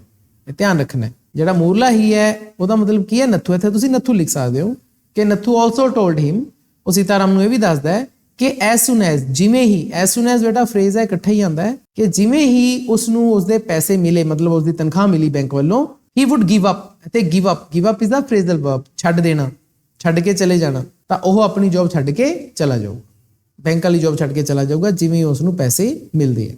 As the story unfolds, this news spread that Seth Govind Ram's bank where Nathu works is facing a financial crisis and might collapse। ਥੋੜੀ ਜਿਹੀ ਲਾਈਨ ਵੱਡੀ ਹੈ ਲੇਕਿਨ ਇਹਨੂੰ ਯਾਦ ਕਰਨਾ ਬੜਾ ਈਜ਼ੀ ਹੈ। ਇਹਨੂੰ ਤੋੜ ਕੇ ਦੇਖੋ, ਸਮਝੋ। As the story unfolds, ਜਿਵੇਂ ਹੀ ਸਟੋਰੀ ਅੱਗੇ ਓਪਨ ਹੁੰਦੀ ਹੈ। ਅਨਫੋਲਡ ਦਾ ਮਤਲਬ ਹੁੰਦੀ ਹੈ ਬੇਟਾ ਓਪਨ ਹੋਣਾ, ਖੁੱਲਣਾ, ਪਤਾ ਲੱਗਣਾ। ਜਿਵੇਂ ਹੀ ਸਟੋਰੀ ਅੱਗੇ ਵੱਧਦੀ ਹੈ, ਅਨਫੋਲਡ ਹੁੰਦੀ ਹੈ। ਰੁਮਾਲ ਨੂੰ ਫੋਲਡ ਕਰ ਲਿਆ, ਉਹਨੂੰ ਖੋਲ ਲਿਆ, ਉਹਨੂੰ ਅਨਫੋਲਡ, ਉਹਦਾ ਉਲਟ ਹੋ ਗਿਆ। ਤਾਂ ਜਿਵੇਂ ਸਟੋਰੀ ਸਾਡੀ ਅਨਫੋਲਡ ਹੁੰਦੀ ਹੈ, ਇਹ ਨਿਊਜ਼ ਫੈਲ ਜਾਂਦੀ ਹੈ, ਇਹ ਖਬਰ ਫੈਲ ਜਾਂਦੀ ਹੈ ਕਿ ਸੇਠ ਗੋਬਿੰਦ ਰਾਮ ਦਾ ਬੈਂਕ, ਪੀਪਲ ਨਗਰ ਬੈਂਕ ਹੈ ਜਿਹੜਾ, ਜਿੱਥੇ ਨੱਥੂ ਕੰਮ ਕਰ ਰਿਹਾ ਹੈ, ਵੇਅਰ ਨੱਥੂ ਵਰਕਸ, ਜਿੱਥੇ ਨੱਥੂ ਕੰਮ ਕਰ ਰਿਹਾ ਹੈ, ਉਹ ਇੱਕ ਫਾਈਨੈਂਸ਼ੀਅਲ ਕ੍ਰਾਈਸਿਸ ਨੂੰ ਫੇਸ ਕਰ ਰਿਹਾ। ਫੇਸ ਦਾ ਮਤਲਬ ਹੁੰਦਾ ਬੇਟਾ ਸਾਹਮਣਾ ਕਰਨਾ, ਫਾਈਨੈਂਸ਼ੀਅਲ ਦਾ ਮਤਲਬ ਹੁੰਦਾ ਵਿੱਤੀ, ਪੈਸੇ ਵਾਲਾ ਮਸਲਾ, ਉਹਨੂੰ ਆਪਾਂ ਫਾਈਨੈਂਸ਼ੀਅਲ ਕਹਿ ਦਿੰਦੇ ਹਾਂ। ਕ੍ਰਾਈਸਿਸ ਦਾ ਮਤਲਬ ਹੁੰਦਾ ਬੇਟਾ ਸੰਕਟ। ਤਾਂ ਇੱਕ ਵਿੱਤੀ ਸੰਕਟ ਫੇਸ ਕਰ ਰਿਹਾ ਹੈ ਜੀ, ਕੌਣ, ਇਹੀ ਬੈਂਕ, ਪੀਪਲ ਨਗਰ ਬੈਂਕ ਹੈ। ਅਤੇ ਇਹ ਵੀ ਖਬਰ ਫੈਲੀ ਹੋਈ ਹੈ ਕਿ ਇਹ ਕੋਲੈਪਸ ਕਰ ਜੇ। ਕੋਲੈਪਸ ਕਈ ਵਾਰੀ ਵਰਡ ਆਇਆ, ਪੱਠਾ ਚੋੜ ਹੋ ਜੇ, ਉਸ ਨੂੰ ਕਹਿੰਦੇ ਆ ਕਿ ਇਹਦਾ ਪੱਠਾ ਬੈਠ ਜੇ। ਦਿਸ creates chaos in the town as people rush to withdraw their money। ਹੁਣ ਇਹ ਵਾਲੀ ਜਿਹੜੀ ਗੱਲ ਹੈ, ਦਿਸ ਕਿਹੜੀ ਗੱਲ, ਕਿ ਬੈਂਕ ਫਾਈਨੈਂਸ਼ੀਅਲ ਕ੍ਰਾਈਸਿਸ ਦਾ ਸਾਹਮਣਾ ਕਰ ਰਿਹਾ ਹੈ ਤੇ ਇਹ ਕੋਲੈਪਸ ਹੋ ਸਕਦਾ ਹੈ। ਇਹ ਵਾਲੀ ਜਿਹੜੀ ਗੱਲ ਹੈ, ਇਹ ਸ਼ਹਿਰ ਦੇ ਵਿੱਚ ਇੱਕ ਅਫਰਾ ਤਫਰੀ ਪੈਦਾ ਕਰ ਦਿੰਦੀ ਹੈ। ਕ੍ਰੀਏਟ ਦਾ ਮਤਲਬ ਪੈਦਾ ਕਰਨਾ, chaos ਦਾ ਮਤਲਬ ਬੇਟਾ ਅਫਰਾ ਤਫਰੀ। ਮੈਂ ਤੁਹਾਨੂੰ ਦੱਸੀ ਸੀ, ਜਦੋਂ ਚਾਰੇ ਪਾਸੇ ਅਫਰਾ ਤਫਰੀ ਫੈਲੀ ਹੋਵੇ ਆਪਾਂ ਉਸ ਨੂੰ chaos ਕਹਿੰਦੇ ਹਾਂ। ਸਟੋਰੀ ਦੇ ਵਿੱਚ chaotic ਸਿਚੁਏਸ਼ਨ ਆਇਆ ਸੀ ਕਿਉਂਕਿ ਲੋਕ ਕੀ ਕਰ ਰਹੇ ਸੀਗੇ, ਰਸ਼ ਭੱਜ ਰਹੇ ਸੀ। ਕਾਦੇ ਲਈ, ਆਪਣੇ ਪੈਸੇ ਕਢਵਾਉਣ ਦੇ ਲਈ, ਟੂ ਵਿਦਡਰਾ, ਕਢਵਾਉਣਾ, ਦੇਅਰ ਮਨੀ। ਅਤੇ ਦੇਅਰ ਦਾ ਮਤਲਬ ਲੋਕਾਂ ਨੂੰ ਕਿਹਾ ਗਿਆ ਕਿ ਲੋਕੀ ਆਪਣੇ ਆਪਣੇ ਪੈਸੇ ਕਢਾਉਣ ਦੇ ਲਈ ਬੈਂਕ ਵੱਲ ਭੱਜ ਰਹੇ ਸੀ, ਸਿਰਫ ਇਸੇ ਗੱਲ ਤੋਂ ਡਰ ਕੇ ਕਿ ਬੈਂਕ ਦਾ ਪੱਠਾ ਬੈਠਣ ਵਾਲਾ। Nathu is also affected by this crisis.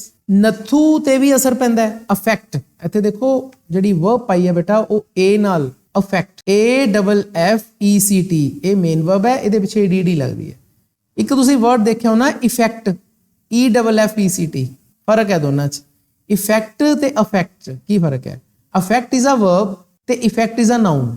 ਕਿਉਂਕਿ ਆਪਾਂ ਇੱਥੇ ਵਰਬ ਯੂਜ਼ ਕੀਤੀ ਹੈ ਕਿ ਨੱਥੂ ਤੇ ਵੀ ਅਸਰ ਪਿਆ ਇਸ ਕ੍ਰਾਈਸਿਸ ਦਾ, ਇਸ ਸੰਕਟ ਦਾ। And he hopes to get his overdue pay, ਅਤੇ ਉਹ ਆਸ ਕਰਦਾ ਹੈ, ਹੋਪ ਦਾ ਮਤਲਬ ਆਸ ਕਰਨਾ, ਕਿ ਉਹ ਆਪਣੀ ਓਵਰਡਿਊ ਪੇ, ਓਵਰਡਿਊ ਜਿਹੜੀ ਉਹਦੀ ਡਿਊ ਪਈ ਹੋਈ ਪੇ ਹੈ, ਜਿਹੜੀ ਉਹਨੂੰ ਹਜੇ ਤੱਕ ਨਹੀਂ ਮਿਲੀ, ਉਸ ਨੂੰ ਉਹ ਪੇ ਮਿਲ ਜਾਵੇਗੀ। ਇਹ ਚੀਜ਼ ਉਹ ਆਸ ਕਰ ਰਿਹਾ ਹੈ। ਸਟੋਰੀ ਦੇ ਐਂਡ ਦੇ ਵਿੱਚ ਉਹਨੂੰ ਆਸ ਹੈ ਕਿ ਮੈਂ ਵੇਟ ਕਰ ਰਹੇ ਹਾਂ, ਮੈਨੇਜਰ ਆਊਗਾ, ਬਾਕੀ ਲੋਕ ਵੀ ਆਣਗੇ ਤੇ ਮੈਂ ਆਪਣੀ ਪੇ ਪੱਕਾ ਲੈ ਕੇ ਜਾਊਂਗਾ ਅੱਜ। ਉਹ ਡਿਟਰਮੀਨੇਸ਼ਨ ਸ਼ੋ ਕਰਦਾ ਐਂਡ 'ਚ। ਉਹ ਜਦੋਂ ਸੀਤਾਰਾਮ ਉਸ ਨੂੰ ਕਹਿੰਦਾ ਵੀ ਤੂੰ ਇੱਥੇ ਖੜ ਕੇ, ਹੈਂਗ ਅਰਾਊਂਡ ਵਰਡ ਆਇਆ ਸੀ, ਵੀ ਤੂੰ ਇੱਥੇ ਖੜ ਕੇ ਵੇਟ ਕਰ, ਬਾਕੀ ਲੋਕ ਵੀ ਆਣਗੇ, ਤੂੰ ਵੀ ਵੇਟ ਕਰ, ਖਬਰੇ ਤੈਨੂੰ ਪੈਸੇ ਮਿਲ ਹੀ ਜਾਣ। ਤਾਂ ਉਹਨੂੰ ਵੀ ਆਸ ਹੈਗੀ ਹੈ ਜੀ। He could never dream that his innocent remark could lead to the collapse of the People Nagar Bank। ਉਹ ਇਹ ਸੋਚ ਵੀ ਨਹੀਂ ਸੀ ਸਕਦਾ, ਸੁਪਨਾ ਵੀ ਨਹੀਂ ਸੀ ਲੈ ਸਕਦਾ। He could never dream ਕਿ ਉਸ ਦਾ ਇੱਕ ਸਿੰਪਲ ਜਿਹਾ ਰਿਮਾਰਕ, ਜਿਹੜੀ ਉਹਨੇ ਸਿੰਪਲ ਜੀ ਗੱਲ ਕਹੀ ਹੈ। ਇਨੋਸੈਂਟ ਦਾ ਮਤਲਬ ਵੈਸੇ ਮਾਸੂਮ ਹੁੰਦਾ, ਇੱਥੇ ਤੁਸੀਂ ਸਿੰਪਲ ਲਿਖ ਸਕਦੇ ਹੋ। ਉਹਨੇ ਤਾਂ ਜਸਟ ਇੱਕ ਸਿੰਪਲ ਜੀ ਗੱਲ ਕਹੀ ਸੀ ਨਾ ਸੀਤਾਰਾਮ ਨੂੰ ਕਿ ਮੇਰੀ ਬੈਂਕ ਨੇ ਪੇ ਹੈਲਡ ਅਪ ਕਰਕੇ ਰੱਖੀ ਹੋਈ ਹੈ, ਮੈਨੂੰ ਜਿਵੇਂ ਹੀ ਪੈਸੇ ਮਿਲਦੇ ਆ ਮੈਂ ਤਾਂ ਭੱਜੂ ਇੱਥੋਂ। ਉਹਨੇ ਜਸਟ ਇੰਨੀ ਗੱਲ ਕਹੀ ਹੈ ਕਿ ਉਹਦਾ ਜਿਹੜਾ ਇੱਕ ਸਿੰਪਲ ਜਿਹਾ ਰਿਮਾਰਕ ਸੀ, ਸਿੰਪਲ ਜੀ ਗੱਲ ਸੀ, ਇਨੋਸੈਂਟ ਰਿਮਾਰਕ ਸੀ, ਉਹ ਕੀ ਬਣ ਜੂਗੀ ਜੀ, ਪੀਪਲ ਨਗਰ ਬੈਂਕ ਦੇ ਕੋਲੈਪਸ ਦਾ ਕਾਰਨ ਬਣ ਜੂਗੀ। ਕੁਡ ਲੀਡ, ਕਿ ਉਹਦੇ ਨਾਲ ਪੀਪਲ ਨਗਰ ਬੈਂਕ ਦਾ ਕੋਲੈਪਸ ਹੋ ਸਕਦਾ, ਉਹਦਾ ਪੱਠਾ ਬੈਠ ਸਕਦਾ। ਉਹਨੇ ਕਦੇ ਸੋਚਿਆ ਵੀ ਨਹੀਂ ਸੀਗਾ ਇਹ। ਈਵਨ ਕਿ ਸਟੋਰੀ ਦੇ ਇੰਟਰੋਡਕਟਰੀ ਪੈਰੇ ਦੇ ਵਿੱਚ ਇਹ ਲਿਖੀ ਹੋਈ ਸੀ ਗੱਲ ਕਿ ਇਨੋਸੈਂਟ ਰਿਮਾਰਕ ਕਿਸੇ ਬੰਦੇ ਦੀ ਕੈਟਾਸਟ੍ਰਫੀ ਕਿਵੇਂ ਬਣ ਜਾਂਦੀ ਹੈ, ਇਹ ਸਟੋਰੀ 'ਚ ਇਹ ਦੱਸਿਆ ਗਿਆ। ਇਹੀ ਗੱਲ ਇਹਦੇ ਨਾਲ ਹੋਈ ਹੈ ਜੀ। ਦਸ he becomes responsible for the collapse of the bank though he is not at fault। ਇਸ ਕਰਕੇ, ਦਸ ਦਾ ਮਤਲਬ ਇਸ ਕਰਕੇ ਉਹ ਜ਼ਿੰਮੇਵਾਰ ਹੋ ਜਾਂਦਾ ਹੈ। he becomes responsible, ਉਹ ਜ਼ਿੰਮੇਵਾਰ ਬਣ ਜਾਂਦਾ ਹੈ। ਕਾਦੇ ਲਈ? ਬੈਂਕ ਦੇ ਕੋਲੈਪਸ ਹੋਣ ਦਾ ਕਾਰਨ ਬਣ ਜਾਂਦਾ। ਬੈਂਕ ਦਾ ਜਿਹੜਾ ਪੱਠਾ ਬੈਠਿਆ ਹੈ ਉਹਦਾ ਇਹ ਰਿਸਪੌਂਸਿਬਲ ਬਣ ਜਾਂਦਾ ਹੈ। ਹਾਲਾਂਕਿ ਦੋ ਦਾ ਮਤਲਬ ਇੱਥੇ ਹੈ ਹਾਲਾਂਕਿ ਉਸ ਦੀ ਕੋਈ ਗਲਤੀ ਨਹੀਂ ਹੈ। he is not at fault। be at fault ਬੇਟਾ ਈਡੀਅਮ ਹੁੰਦਾ ਹੈ, ਤੁਹਾਨੂੰ ਪਤਾ ਨਾ be ਦਾ ਮਤਲਬ ਕੀ ਹੁੰਦਾ ਹੈ, is mr। be ਨੂੰ is mr ਨੂੰ ਆਪਾਂ ਇਕੱਠਾ ਕਰਕੇ be ਕਹਿ ਦਿੰਦੇ ਆ। ਇੱਥੇ be ਦੀ ਥਾਂ ਤੇ ਕੀ ਲੱਗਿਆ ਹੈ, is। ਤਾਂ is at fault ਦਾ ਮਤਲਬ ਇੱਥੇ ਕੀ ਹੋ ਗਿਆ ਕਿ ਉਸ ਦੀ ਕੋਈ ਗਲਤੀ ਨਹੀਂ ਹੈ। ਉਹਨੇ ਤਾਂ ਜਸਟ ਇੱਕ ਸਿੰਪਲ ਜੀ ਗੱਲ ਕਹੀ ਸੀ, ਕੀ ਬਣ ਗਈ, ਤਬਾਹੀ ਬਣ ਗਈ bank the. ਨਥੂ's character represents the struggles of the working class and their hopes for a better life। ਨਥੂ ਦਾ ਜਿਹੜਾ ਪਾਤਰ ਹੈ ਇਹ ਸ਼ੋ ਕਰਦਾ ਹੈ, ਰਿਪਰੈਜ਼ੈਂਟ ਦਾ ਮਤਲਬ ਵੈਸੇ ਪ੍ਰਤੀਨਿਧਤਾ ਕਰਨਾ ਹੁੰਦੀ ਹੈ, ਇੱਥੇ ਤੁਸੀਂ ਸ਼ੋ ਕਹਿ ਸਕਦੇ ਹੋ ਕਿ ਸ਼ੋ ਕਰਦਾ ਹੈ, ਦੱਸਦਾ ਸਾਨੂੰ ਕਿਹਦੇ ਬਾਰੇ, ਇੱਕ ਵਰਕਿੰਗ ਕਲਾਸ ਦੀ ਸਟਰਗਲ ਬਾਰੇ ਦੱਸਣ ਨੂੰ ਦੱਸਦਾ। ਸਟਰਗਲ ਦਾ ਮਤਲਬ ਕੀ ਹੁੰਦਾ ਬੇਟਾ, ਸੰਘਰਸ਼। ਕੰਮ ਕਰਨ ਵਾਲਾ ਜਿਹੜਾ ਸਾਡਾ ਤਬਕਾ, ਵਰਕਿੰਗ ਕਲਾਸ ਦਾ ਮਤਲਬ ਜਿਹੜਾ ਕੰਮ ਕਰਨ ਵਾਲਾ ਤਬਕਾ ਹੈ, ਉਹਦੇ ਸਟਰਗਲ ਦੇ ਬਾਰੇ ਦੱਸਦਾ, ਉਹਦੇ ਸੰਘਰਸ਼ ਦੇ ਬਾਰੇ ਦੱਸਦਾ ਹੈ ਅਤੇ ਉਹਨਾਂ ਦੀਆਂ ਹੋਪਸ ਬਾਰੇ ਵੀ ਦੱਸਦਾ ਹੈ। ਐਂਡ देयर ਹੋਪਸ, ਇੱਥੇ देयर ਦਾ ਮਤਲਬ ਇਸੇ ਵਰਕਿੰਗ ਕਲਾਸ ਨੂੰ ਕਿਹਾ ਗਿਆ। ਉਹਨਾਂ ਦੀਆਂ ਹੋਪਸ ਬਾਰੇ ਵੀ ਦੱਸਦਾ ਹੈ। ਹੋਪਸ ਕਾਦੀਆਂ ਨੇ ਕਿ ਉਹ ਬੈਟਰ ਲਾਈਫ ਜੀਣਾ ਚਾਹੁੰਦੀਆਂ ਨੇ। ਨੱਥੂ ਵੀ ਤਾਂ ਹੀ ਚਾਹੁੰਦਾ ਹੈ ਨਾ। ਨੱਥੂ ਕਹਿੰਦਾ ਮੈਂ ਦੇਖੋ ਕੰਮ ਕਰਦਾ ਹੈ, ਮੈਨੂੰ ਬੈਟਰ ਪੇ ਮਿਲੇ, ਬੈਂਕ ਮੈਨੂੰ ਪੇ ਨਹੀਂ ਦੇ ਰਿਹਾ, ਮੈਂ ਕੋਈ ਹੋਰ ਕੰਮ ਕਰੂੰਗਾ, ਉੱਥੇ ਮੈਨੂੰ ਵਧੀਆ ਪੇ ਮਿਲ ਜੂਗੀ, ਮੈਂ ਇਹ ਕੰਮ ਨਹੀਂ ਕਰਨਾ ਚਾਹੁੰਦਾ। ਤਾਂ ਨੱਥੂ ਇੱਕ ਵਰਕਿੰਗ ਕਲਾਸ ਦੇ ਨਾਲ ਰਿਲੇਟਡ ਪਰਸਨ ਹੈ, ਕੰਮ ਕਰਨ ਵਾਲਾ ਬੰਦਾ ਹੈ, ਉਹ ਬੈਟਰ ਲਾਈਫ ਚਾਹੁੰਦਾ ਹੈ। He is the simple, hardworking, innocent and honest boy who faces the challenges of poverty and injustice with resilience। Line ਨੂੰ ਸਮਝੋ, ਉਹ ਇੱਕ ਸਿੰਪਲ ਜਿਹਾ ਬੰਦਾ ਹੈ ਵੀ, ਸਿੰਪਲ ਜਿਹਾ ਲੜਕਾ ਹੈ, ਸਧਾਰਨ ਜਿਹਾ ਲੜਕਾ ਹੈ, ਹਾਰਡ ਵਰਕਿੰਗ ਹੈ, ਸਖਤ ਮਿਹਨਤ ਕਰਦਾ ਹੈ। ਦੇਖੋ ਕੰਮ ਤੇ ਰੋਜ਼ ਆਉਂਦਾ ਹੈ, ਹਾਲਾਂਕਿ ਪੇ ਨਹੀਂ ਮਿਲ ਰਹੀ ਹੈ ਉਸ ਨੂੰ, ਹਾਲਾਂਕਿ ਉਸ ਮਹੀਨੇ ਦੀ ਉਹਨੂੰ ਪੇ ਨਹੀਂ ਮਿਲੀ, ਲੇਕਿਨ ਕੰਮ ਤੇ ਆ ਰਿਹਾ ਹੈ, ਮਤਲਬ ਉਹਨੂੰ ਸਾਨੂੰ ਪਤਾ ਲੱਗਦਾ ਹੈ ਕਿ ਹਾਰਡ ਵਰਕਿੰਗ ਹੈ। ਦੂਜਾ ਇਨੋਸੈਂਟ ਹੈ, ਇਹ ਤਾਂ ਸਾਨੂੰ ਪਤਾ ਹੀ ਹੈ, ਉਹ ਵਿਚਾਰੀ ਕੋਈ ਗੱਲ ਕੀ, ਉਹਨੇ ਸਿੰਪਲ ਜੀ ਗੱਲ ਕੀਤੀ, ਬਣ ਕੀ ਗਈ ਗੱਲ, ਹਾਲਾਂਕਿ ਉਹਦਾ ਕੋਈ ਕਸੂਰ ਨਹੀਂ ਹੈ, ਇਨੋਸੈਂਟ ਹੈ।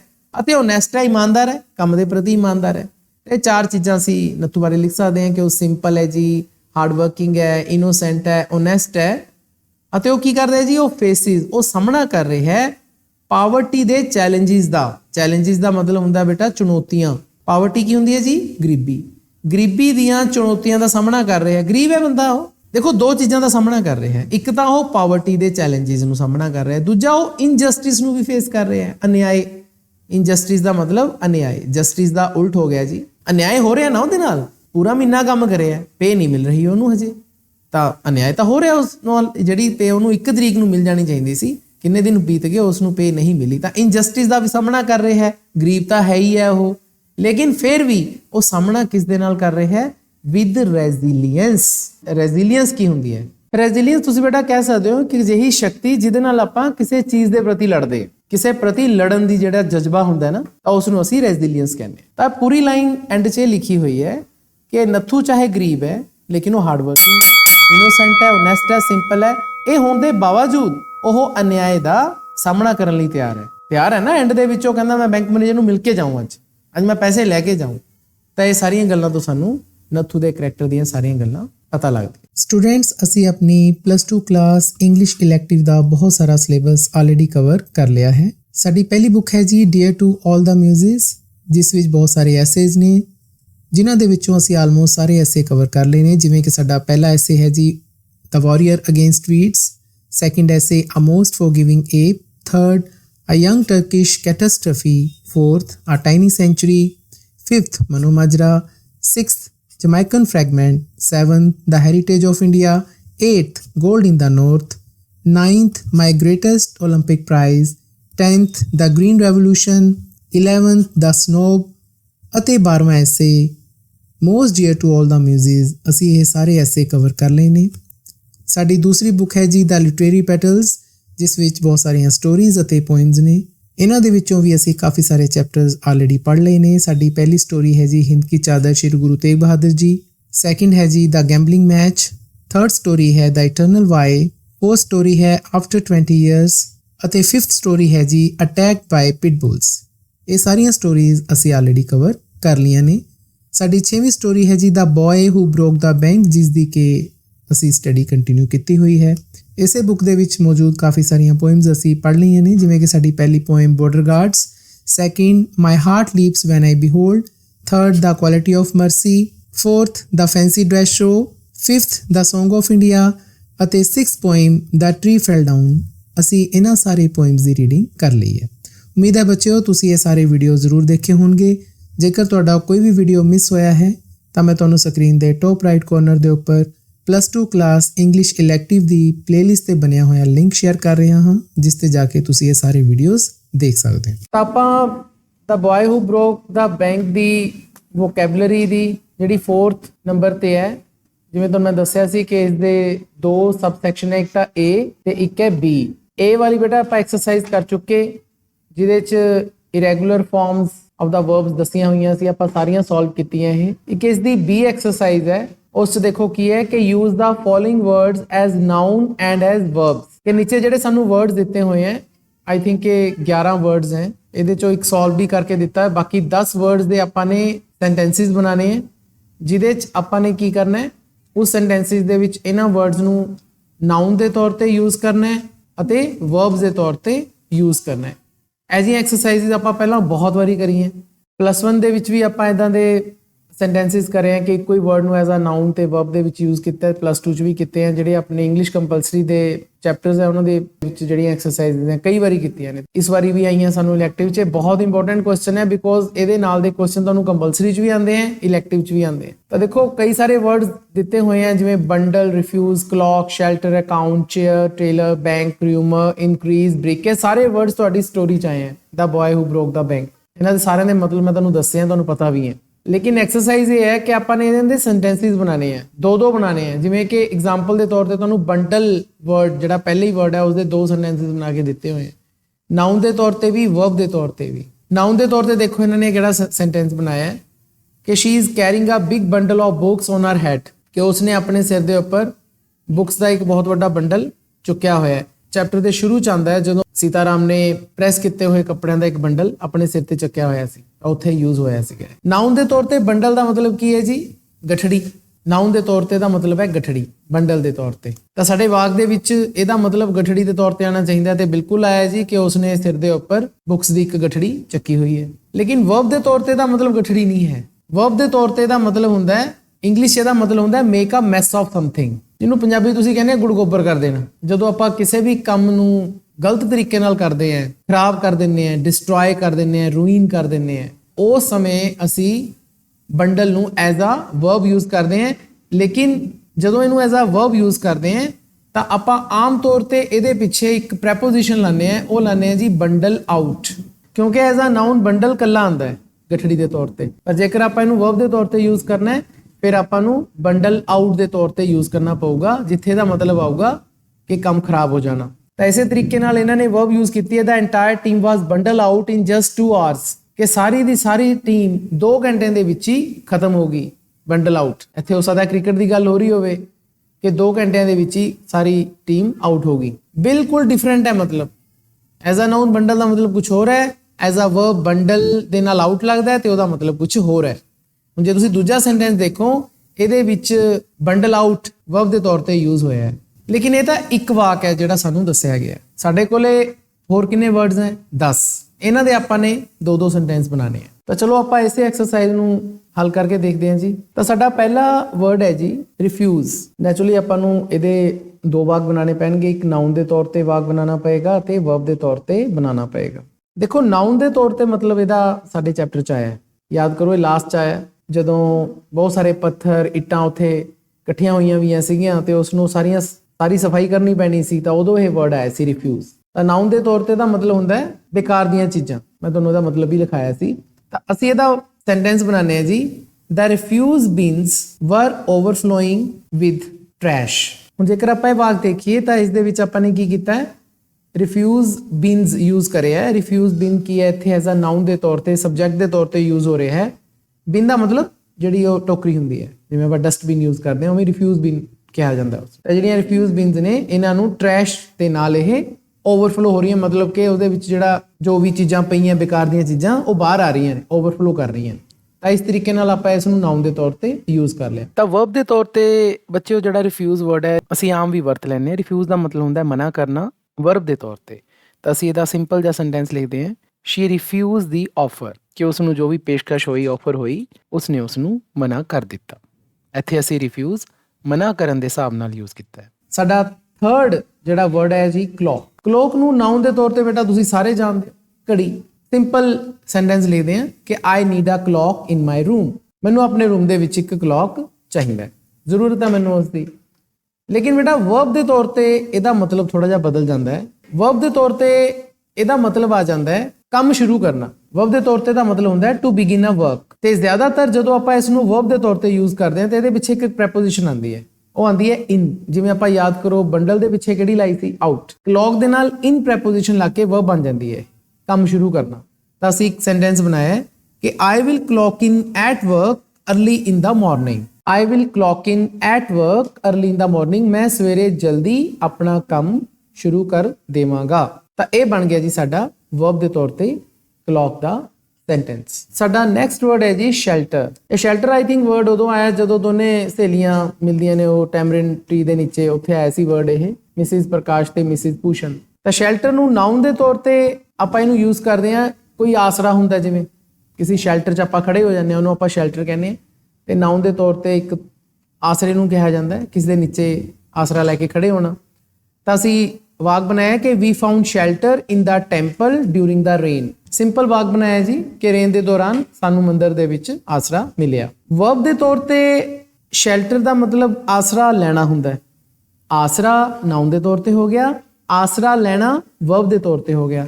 ਤਾਂ ਅਸੀਂ ਵਾਕ ਬਣਾਇਆ ਹੈ we will shelter from the rain under the tree। ਤਾਂ ਅਸੀਂ ਵਾਕ ਬਣਾਇਆ ਜੀ we will shelter from the rain under that tree, ਕਿ ਉਸ ਦਰਖਤ ਦੇ ਨੀਚੇ ਅਸੀਂ ਰੇਨ ਤੋਂ ਆਸਰਾ ਲਵਾਂਗੇ। ਨੈਕਸਟ ਸਾਡਾ ਵਰਡ ਹੈ ਜੀ ਅਕਾਊਂਟ। ਕਈ ਵਾਰੀ ਆਇਆ ਜੀ ਵਰਡ ਇਹ ਸਟੋਰੀ ਦੇ ਵਿੱਚ, ਗਣਪਤ ਦੇ ਲਈ ਆਇਆ ਸੀ ਕਿ ਉਹਦੇ 1000 ਤੋਂ ਜ਼ਿਆਦਾ ਰੁਪਏ ਅਕਾਊਂਟ 'ਚ ਨੇ, ਪਤਾ ਲੱਗਿਆ ਸੀ ਜਦੋਂ ਭੱਜਿਆ ਜਾ ਰਿਹਾ ਸੀ। ਤਾਂ ਨਾਊਨ ਦੇ ਤੌਰ ਤੇ ਦਾ ਮਤਲਬ ਇਹਦਾ ਖਾਤਾ ਹੁੰਦਾ ਹੈ, ਜਿਵੇਂ ਬੈਂਕ ਦੇ ਵਿੱਚ ਜਿਹੜਾ ਖਾਤਾ ਹੁੰਦਾ ਅਸੀਂ ਉਸ ਨੂੰ ਅਕਾਊਂਟ ਕਹਿੰਦੇ ਹਾਂ। ਤਾਂ ਆਪਾਂ ਲਿਖ ਸਕਦੇ ਹਾਂ ਕਿ I need to check my bank account, ਕਿ ਮੈਨੂੰ ਆਪਣੇ ਬੈਂਕ ਅਕਾਊਂਟ ਨੂੰ ਚੈੱਕ ਕਰਨ ਦੀ ਜ਼ਰੂਰਤ ਹੈ। I need to check my bank account. ਇੱਥੇ ਅਕਾਊਂਟ ਅਸੀਂ ਨਾਊਨ ਦੇ ਤੌਰ ਤੇ ਯੂਜ਼ ਕੀਤਾ, ਲੇਕਿਨ ਵਰਬ ਦੇ ਤੌਰ ਤੇ ਅਕਾਊਂਟ ਦਾ ਮਤਲਬ ਕੀ ਹੁੰਦਾ ਹੈ? ਵਰਬ ਦੇ ਤੌਰ ਤੇ ਅਕਾਊਂਟ ਦਾ ਮਤਲਬ ਹੁੰਦਾ ਹੈ ਵੇਰਵਾ ਦੇਣਾ। ਥੋੜਾ ਜਿਹਾ ਮਤਲਬ ਬਦਲ ਜਾਂਦਾ ਹੈ, ਵੇਰਵਾ ਦੇਣਾ। ਤਾਂ ਅਸੀਂ ਇਹਦਾ ਸੈਂਟੈਂਸ ਬਣਾਇਆ ਹੈ please account for all the expenses in your report, ਕਿ ਆਪਣੀ ਰਿਪੋਰਟ ਦੇ ਵਿੱਚ ਜਿੰਨੇ ਵੀ ਖਰਚੇ ਹੋਏ, ਐਕਸਪੈਂਸਿਸ ਦਾ ਮਤਲਬ ਖਰਚੇ, ਉਸ ਦਾ ਤੁਸੀਂ ਵੇਰਵਾ ਦਿਓ, ਅਕਾਊਂਟ ਦਿਓ। ਜੇ ਤੁਸੀਂ ਦੇਖੋ ਤਾਂ ਇੱਥੇ ਅਸੀਂ ਪਲੀਜ਼ ਅਕਾਊਂਟ ਇੱਕ ਤਰ੍ਹਾਂ ਦਾ ਅਸੀਂ ਇੰਪੈਰਾਟਿਵ ਸੈਂਟੈਂਸ ਬਣਾਇਆ ਹੈ, ਤੇ ਸਾਡਾ ਸੈਂਟੈਂਸ ਜਿਹੜਾ ਹੈ ਅਕਾਊਂਟ ਦੇ ਨਾਲ ਸ਼ੁਰੂ ਹੋ ਰਿਹਾ ਹੈ। ਤੁਹਾਨੂੰ ਪਤਾ ਇੰਪੈਰਾਟਿਵ ਸੈਂਟੈਂਸ ਉਹ ਹੁੰਦੇ ਨੇ ਜਿਹੜੇ ਵਰਬ ਦੇ ਨਾਲ ਸ਼ੁਰੂ ਹੁੰਦੇ ਨੇ। ਤਾਂ ਅਸੀਂ ਵਰਬ ਦੇ ਤੌਰ ਤੇ ਅਕਾਊਂਟ ਯੂਜ਼ ਕਰ ਲਿਆ, ਤਾਂ ਸਾਡਾ ਜਿਹੜਾ ਮੰਤਵ ਹੈ ਉਹ ਪੂਰਾ ਹੋ ਗਿਆ। ਸਟੂਡੈਂਟਸ, ਮੈਂ +1 ਅਤੇ +2 ਕਲਾਸਿਸ ਦੇ ਜਨਰਲ ਇੰਗਲਿਸ਼ ਅਤੇ ਇਲੈਕਟਿਵ ਇੰਗਲਿਸ਼ ਦੇ ਬਹੁਤ ਸਾਰੇ ਵੀਡੀਓਜ਼ ਬਣਾਏ ਹੋਏ ਹਨ। ਇਹਨਾਂ ਵੀਡੀਓਜ਼ ਨੂੰ ਦੇਖਣ ਦੇ ਲਈ ਤੁਸੀਂ YouTube ਦੀ ਸਰਚ ਬਾਰ ਤੇ ਜਾ ਕੇ ਦੀਪਕ ਸੂਦ ਲਵ ਲਰਨਿੰਗ ਟੂ ਲੀਡ ਟਾਈਪ ਕਰੋ। ਰਿਜ਼ਲਟ ਵਿੱਚ ਆਈ ਪਹਿਲੀ ਸਾਈਟ ਦੇ ਦੀਪਕ ਸੂਦ ਦੇ ਜਾ ਕੇ ਕਲਿੱਕ ਕਰੋ। ਤਾਂ ਇਸ ਤਰ੍ਹਾਂ ਤੁਸੀਂ ਚੈਨਲ ਤੇ ਪਹੁੰਚ ਜਾਵੋਗੇ, ਜਿੱਥੇ ਤੁਸੀਂ ਵੀਡੀਓਜ਼ ਦਾ ਇੱਕ ਸੈਕਸ਼ਨ ਦੇਖੋਗੇ। ਵੀਡੀਓਜ਼ ਤੇ ਕਲਿੱਕ ਕਰੋ, ਤੁਹਾਨੂੰ ਮੇਰੀਆਂ ਬਣਾਈਆਂ ਹੋਈਆਂ ਸਾਰੀਆਂ ਵੀਡੀਓਜ਼ ਤੁਹਾਨੂੰ ਮਿਲ ਜਾਣਗੀਆਂ। ਇਸ ਦੇ ਵਿੱਚ +1 +2 ਦੀਆਂ ਸਾਰੀਆਂ ਕਲਾਸਿਸ ਦੀਆਂ ਜੋ ਮੈਂ ਵੀਡੀਓਜ਼ ਬਣਾਈਆਂ ਹਨ ਉਹ ਸ਼ਾਮਿਲ ਹਨ। ਪਲੇਲਿਸਟ ਵਾਲੇ ਸੈਕਸ਼ਨ ਤੇ ਜਾ ਕੇ ਤੁਸੀਂ ਸਾਰੀਆਂ ਪਲੇਲਿਸਟ ਪ੍ਰਾਪਤ ਕਰ ਪਾਓਗੇ, ਜਿਵੇਂ ਕਿ ਕਲਾਸ 12 ਦੀ ਪਲੇਲਿਸਟ ਚੌਥੇ ਨੰਬਰ ਤੇ ਹੈ। ਇਸ ਤੇ ਤੁਸੀਂ ਜਾ ਕੇ ਜਦੋਂ ਵਿਊ ਫੁੱਲ ਪਲੇਲਿਸਟ ਕਰੋਗੇ ਤਾਂ ਤੁਹਾਨੂੰ ਕਲਾਸ 12 ਦੀਆਂ ਸਾਰੀਆਂ ਵੀਡੀਓਜ਼ ਮਿਲ ਜਾਣਗੀਆਂ। ਇਸੇ ਤਰ੍ਹਾਂ ਤੁਸੀਂ ਬਾਕੀ ਕਲਾਸ 11 ਉਹਨਾਂ ਦੀ ਪਲੇਲਿਸਟ ਤੇ ਜਾ ਕੇ ਸਾਰੀਆਂ ਵੀਡੀਓਜ਼ ਪ੍ਰਾਪਤ ਕਰ ਸਕਦੇ ਹੋ। ਤੇ ਇਸੇ ਤਰ੍ਹਾਂ ਮੈਂ ਕਲਾਸ 11 ਤੇ ਕਲਾਸ 12 ਦੀਆਂ ਗ੍ਰਾਮਰ ਦੀਆਂ ਵੀਡੀਓ ਲਿਸਟ ਬਣਾਈ ਹੋਈ ਹੈ, ਤਾਂ ਉਹ ਸਾਰੀਆਂ ਵੀਡੀਓਜ਼ ਤੁਹਾਨੂੰ ਪ੍ਰਾਪਤ ਹੋ ਜਾਣਗੀਆਂ। ਤੇ ਇੱਕ ਪਲੇਲਿਸਟ ਇੰਗਲਿਸ਼ ਇਲੈਕਟਿਵ ਕਲਾਸ 11 ਦੀ ਵੀ ਹੈ, ਅਤੇ ਉਸ ਦੇ ਵਿੱਚ ਤੁਹਾਨੂੰ ਸਾਰੀਆਂ ਕਲਾਸ 11 ਦੀਆਂ ਪਲੇਲਿਸਟ ਪ੍ਰਾਪਤ ਹੋ ਜਾਣਗੀਆਂ। ਤਾਂ ਮੈਂ ਤੁਹਾਨੂੰ ਸਾਰਿਆਂ ਨੂੰ ਅਪੀਲ ਕਰਦਾ ਹਾਂ ਕਿ ਇੱਕ ਵਾਰ ਤੁਸੀਂ ਦੀਪਕ ਸੂਦ ਲਵ ਲਰਨਿੰਗ ਟੂ ਲੀਡ ਚੈਨਲ ਤੇ ਜ਼ਰੂਰ ਵਿਜ਼ਿਟ ਕਰੋ। ਤਾਂ ਸਾਡਾ ਨੈਕਸਟ ਵਰਡ ਹੈ ਜੀ ਚੇਅਰ। ਫੈਜ਼ ਹੁਸੈਨ ਦੀ ਜਿਹੜੀ ਨਾਈ ਦੀ ਸ਼ਾਪ ਹੈ ਉਦੋਂ ਵਰਡ ਆਇਆ ਸੀਗਾ, ਜਿਸ ਦੀ ਉਹ ਕਟਿੰਗ ਕਰ ਰਿਹਾ ਹੁੰਦਾ ਹੈ, ਕਟਿੰਗ ਕਰ ਰਿਹਾ ਹੁੰਦਾ, ਜਦੋਂ ਚੇਅਰ ਤੋਂ ਜੰਮ ਮਾਰ ਕੇ ਉੱਠਦਾ। ਨਾਊਨ ਦੇ ਤੌਰ ਤੇ ਚੇਅਰ ਦਾ ਮਤਲਬ ਤੁਹਾਨੂੰ ਸਾਰਿਆਂ ਨੂੰ ਪਤਾ ਬੱਚਿਓ, ਕੁਰਸੀ। ਇਹ ਤਾਂ ਬੜਾ ਕਾਮਨ ਹੈ, I sat down on the chair for my dinner. ਤਾਂ ਮੈਂ ਡਿਨਰ ਦੇ ਲਈ ਚੇਅਰ ਤੇ ਬੈਠ ਗਿਆ। ਤਾਂ ਸਟੂਡੈਂਟਸ ਚੇਅਰ ਨੂੰ ਜਦੋਂ ਵਰਬ ਦੇ ਤੌਰ ਤੇ ਵਰਤਿਆ ਜਾਂਦਾ ਹੈ ਇਸ ਦਾ ਮਤਲਬ ਥੋੜਾ ਜਿਹਾ ਬਦਲ ਜਾਂਦਾ ਹੈ। ਇਸ ਦਾ ਮਤਲਬ ਹੁੰਦਾ ਹੈ ਜੀ ਪ੍ਰਧਾਨਗੀ ਕਰਨਾ। ਤਾਂ ਅਸੀਂ ਵਾਕ ਬਣਾਇਆ ਜੀ ਕਿ he will chair the next meeting, ਕਿ ਉਹ ਅਗਲੀ ਮੀਟਿੰਗ ਦੀ ਪ੍ਰਧਾਨਗੀ ਕਰੇਗਾ। ਨੈਕਸਟ ਵਰਡ ਹੈ ਸਾਡਾ ਟੇਲਰ। ਸਾਰੇ ਜਾਣਦੇ ਹਾਂ ਜੀ ਨਾਉਨ ਦੇ ਤੌਰ ਤੇ ਟੇਲਰ ਦਾ ਮਤਲਬ ਦਰਜੀ ਹੁੰਦਾ ਹੈ। ਤਾਂ ਅਸੀਂ ਸੈਂਟੈਂਸ ਬਣਾ ਸਕਦੇ ਹਾਂ the tailor will tailor the suit to fit you perfectly. Tailor ਅਸੀਂ ਦੋ ਜਗ੍ਹਾ ਯੂਜ਼ ਕਰ ਲਿਆ। ਇਸੇ ਸੈਂਟੈਂਸ ਦੇ ਵਿੱਚ ਇਹ ਨਾਉਨ ਦੇ ਤੌਰ ਤੇ ਵੀ ਯੂਜ਼ ਹੋ ਗਿਆ, ਵਰਬ ਦੇ ਤੌਰ ਤੇ ਵੀ ਯੂਜ਼ ਹੋ ਗਿਆ। ਦੇਖੋ ਟੇਲਰ ਦਾ ਮਤਲਬ ਨਾਉਨ ਦੇ ਤੌਰ ਤੇ ਮਤਲਬ ਹੁੰਦਾ ਹੈ ਦਰਜੀ, ਵਰਬ ਦੇ ਤੌਰ ਤੇ ਹੁੰਦਾ ਹੈ, ਵਰਬ ਦੇ ਤੌਰ ਤੇ ਟੇਲਰ ਦਾ ਮਤਲਬ ਕੀ ਹੁੰਦਾ ਹੈ ਕੱਪੜੇ ਦੀ ਕਟਾਈ ਕਰਨਾ। ਇਹਦੇ ਵਿੱਚ ਦੇਖੋ ਇਸ ਸੈਂਟੈਂਸ ਦੇ ਵਿੱਚ ਜਿਹੜਾ ਦਾ ਟੇਲਰ ਸ਼ੁਰੂ ਚ ਆਇਆ ਇਹ ਨਾਉਨ ਦੇ ਤੌਰ ਤੇ ਆਇਆ, ਇਹ ਵਾਲਾ ਨਾਉਨ ਦੇ ਤੌਰ ਤੇ ਆਇਆ। ਲੇਕਿਨ ਵਿਲ ਤੋਂ ਬਾਅਦ ਜਿਹੜਾ ਟੇਲਰ ਵਰਡ ਹੈ ਇਹ ਵਰਬ ਦੇ ਤੌਰ ਤੇ ਆ ਰਿਹਾ ਹੈ। The tailor will tailor the suit. Tailor suit ਨੂੰ ਟੇਲਰ ਕਰੇਗਾ, ਉਸ ਦੀ ਕਟਾਈ ਵਢਾਈ ਕਰੇਗਾ ਤਾਂ ਕਿ ਉਹ ਪਰਫੈਕਟਲੀ ਫਿੱਟ ਤੁਹਾਡੇ ਆ ਜਾਵੇ। ਕਿਉਂਕਿ ਸਾਨੂੰ ਦੋ ਸੈਂਟੈਂਸ ਬਣਾਉਣ ਲਈ ਕਿਹਾ ਹੈ। ਇਹ ਜਿਹੜਾ ਇਹ ਵਾਲਾ ਸੈਂਟੈਂਸ ਹੈ ਬੇਟਾ ਇਹਨੂੰ ਆਪਾਂ ਵਰਬ ਦੇ ਤੌਰ ਤੇ ਬਣਾ ਲੈਂਦੇ ਹਾਂ। ਨਾਉਨ ਦੇ ਤੌਰ ਤੇ ਆਪਾਂ ਇੱਕ ਹੋਰ ਸੈਂਟੈਂਸ ਬਣਾ ਲੈਂਦੇ ਕਿਉਂਕਿ ਸਾਨੂੰ ਦੋ ਸੈਂਟੈਂਸ ਬਣਾਉਣ ਲਈ ਕਿਹਾ ਹੈ। I took my dress to the tailor for some altercations। ਥੋੜੀ ਆਲਟਰਕੇਸ਼ਨ ਦੇ ਲਈ ਮੈਂ ਟੇਲਰ ਕੋਲ ਆਪਣੀ ਡਰੈਸ ਲੈ ਕੇ ਗਿਆ। ਤਾਂ ਜਿਹੜਾ ਨੀਚੇ ਵਾਲਾ ਵਾਕ ਹੈ ਬੇਟਾ ਇਹਨੂੰ ਤੁਸੀਂ ਨਾਉਨ ਦੇ ਤੌਰ ਤੇ ਯੂਜ਼ ਕਰ ਲਓ, ਉੱਪਰ ਵਾਲਾ ਵਾਕ ਜਿਹੜਾ ਇਸ ਨੂੰ ਵਰਬ ਦੇ ਤੌਰ ਤੇ ਯੂਜ਼ ਕਰ ਲਓ। ਸਾਡਾ ਨੈਕਸਟ ਵਰਡ ਹੈ ਜੀ ਬੈਂਕ। ਨਾਉਨ ਦੇ ਤੌਰ ਤੇ ਇਹਦਾ ਮਤਲਬ ਬਹੁਤ ਵਾਰੀ ਆਇਆ ਜੀ ਸਟੋਰੀ ਦੇ ਵਿੱਚ, ਬੈਂਕ ਬਹੁਤ ਵਾਰੀ ਯੂਜ਼ ਹੋਇਆ। ਬੈਂਕ ਕੋਲੈਪਸ ਕਰ ਗਿਆ, ਪੱਠਾ ਬੈਠ ਗਿਆ ਬੈਂਕ ਦਾ। ਅਸੀਂ ਸਿੰਪਲ ਜਿਹਾ ਇਹਦਾ ਵਾਕ ਬਣਾਉਂਦੇ ਹਾਂ ਐਜ਼ ਅ ਨਾਉਨ ਕਿ I went to the bank to deposit my paycheck। ਕਿ ਮੇਰੀ ਪੇ ਦਾ ਚੈੱਕ ਆਇਆ ਹੋਇਆ ਸੀ, ਪੇ ਚੈੱਕ ਆਇਆ ਹੋਇਆ ਸੀ ਤੇ ਉਸ ਨੂੰ ਡਿਪੋਜ਼ਿਟ ਕਰਾਉਣ ਦੇ ਲਈ ਮੈਂ ਬੈਂਕ ਚਲਾ ਗਿਆ। ਇੱਥੇ ਦੇਖੋ ਜਿਹੜਾ ਬੈਂਕ ਹੈ ਇਹ ਨਾਉਨ ਦੇ ਤੌਰ ਤੇ ਯੂਜ਼ ਹੋ ਰਿਹਾ ਹੈ। ਇੱਥੇ ਜਿਹੜੀ ਵਰਬ ਹੈ went ਹੈ, ਬੈਂਕ ਇੱਥੇ ਨਾਉਨ ਹੈ, ਤਾਂ ਇਸ ਕਰਕੇ ਅਸੀਂ ਇਸ ਨੂੰ ਐਜ਼ ਅ ਨਾਉਨ ਇਸ ਸੈਂਟੈਂਸ ਦੇ ਵਿੱਚ ਲਿਖ ਲਿਆ। ਤਾਂ ਸਟੂਡੈਂਟਸ ਬੈਂਕ ਨੂੰ ਜਦੋਂ ਆਪਾਂ ਵਰਬ ਦੇ ਤੌਰ ਤੇ ਵਰਤਦੇ ਹਾਂ ਇਸ ਦਾ ਮਤਲਬ ਥੋੜਾ ਜਿਹਾ ਬਦਲ ਜਾਂਦਾ ਹੈ। ਇਸ ਦਾ ਮਤਲਬ ਹੁੰਦਾ ਜੀ ਜਮ੍ਹਾਂ ਕਰਨਾ। ਤਾਂ ਅਸੀਂ ਇਹਦਾ ਸੈਂਟੈਂਸ ਬਣਾਇਆ ਕਿ she will bank all of her savings, ਕਿ ਉਹ ਆਪਣੀਆਂ ਸਾਰੀਆਂ ਸੇਵਿੰਗਸ ਜੋ ਵੀ ਉਸਨੇ ਬਚਤਾਂ ਕੀਤੀਆਂ ਨੇ ਉਹਨਾਂ ਨੂੰ ਉਹ ਜਮ੍ਹਾਂ ਕਰੇਗੀ। ਤਾਂ ਇੱਥੇ ਜਿਹੜਾ ਬੈਂਕ ਸ਼ਬਦ ਹੈ ਉਹ ਮੇਨ ਵਰਬ ਦੇ ਤੌਰ ਤੇ ਯੂਜ਼ ਹੋਇਆ ਹੈ। ਨੈਕਸਟ ਵਰਡ ਹੈ ਜੀ ਬਹੁਤ ਵਾਰੀ ਸਟੋਰੀ ਚ ਆਇਆ ਰਿਊਮਰ। ਨਾਉਨ ਦੇ ਤੌਰ ਤੇ ਦਾ ਮਤਲਬ ਹੁੰਦਾ ਜੀ ਅਫਵਾਹ।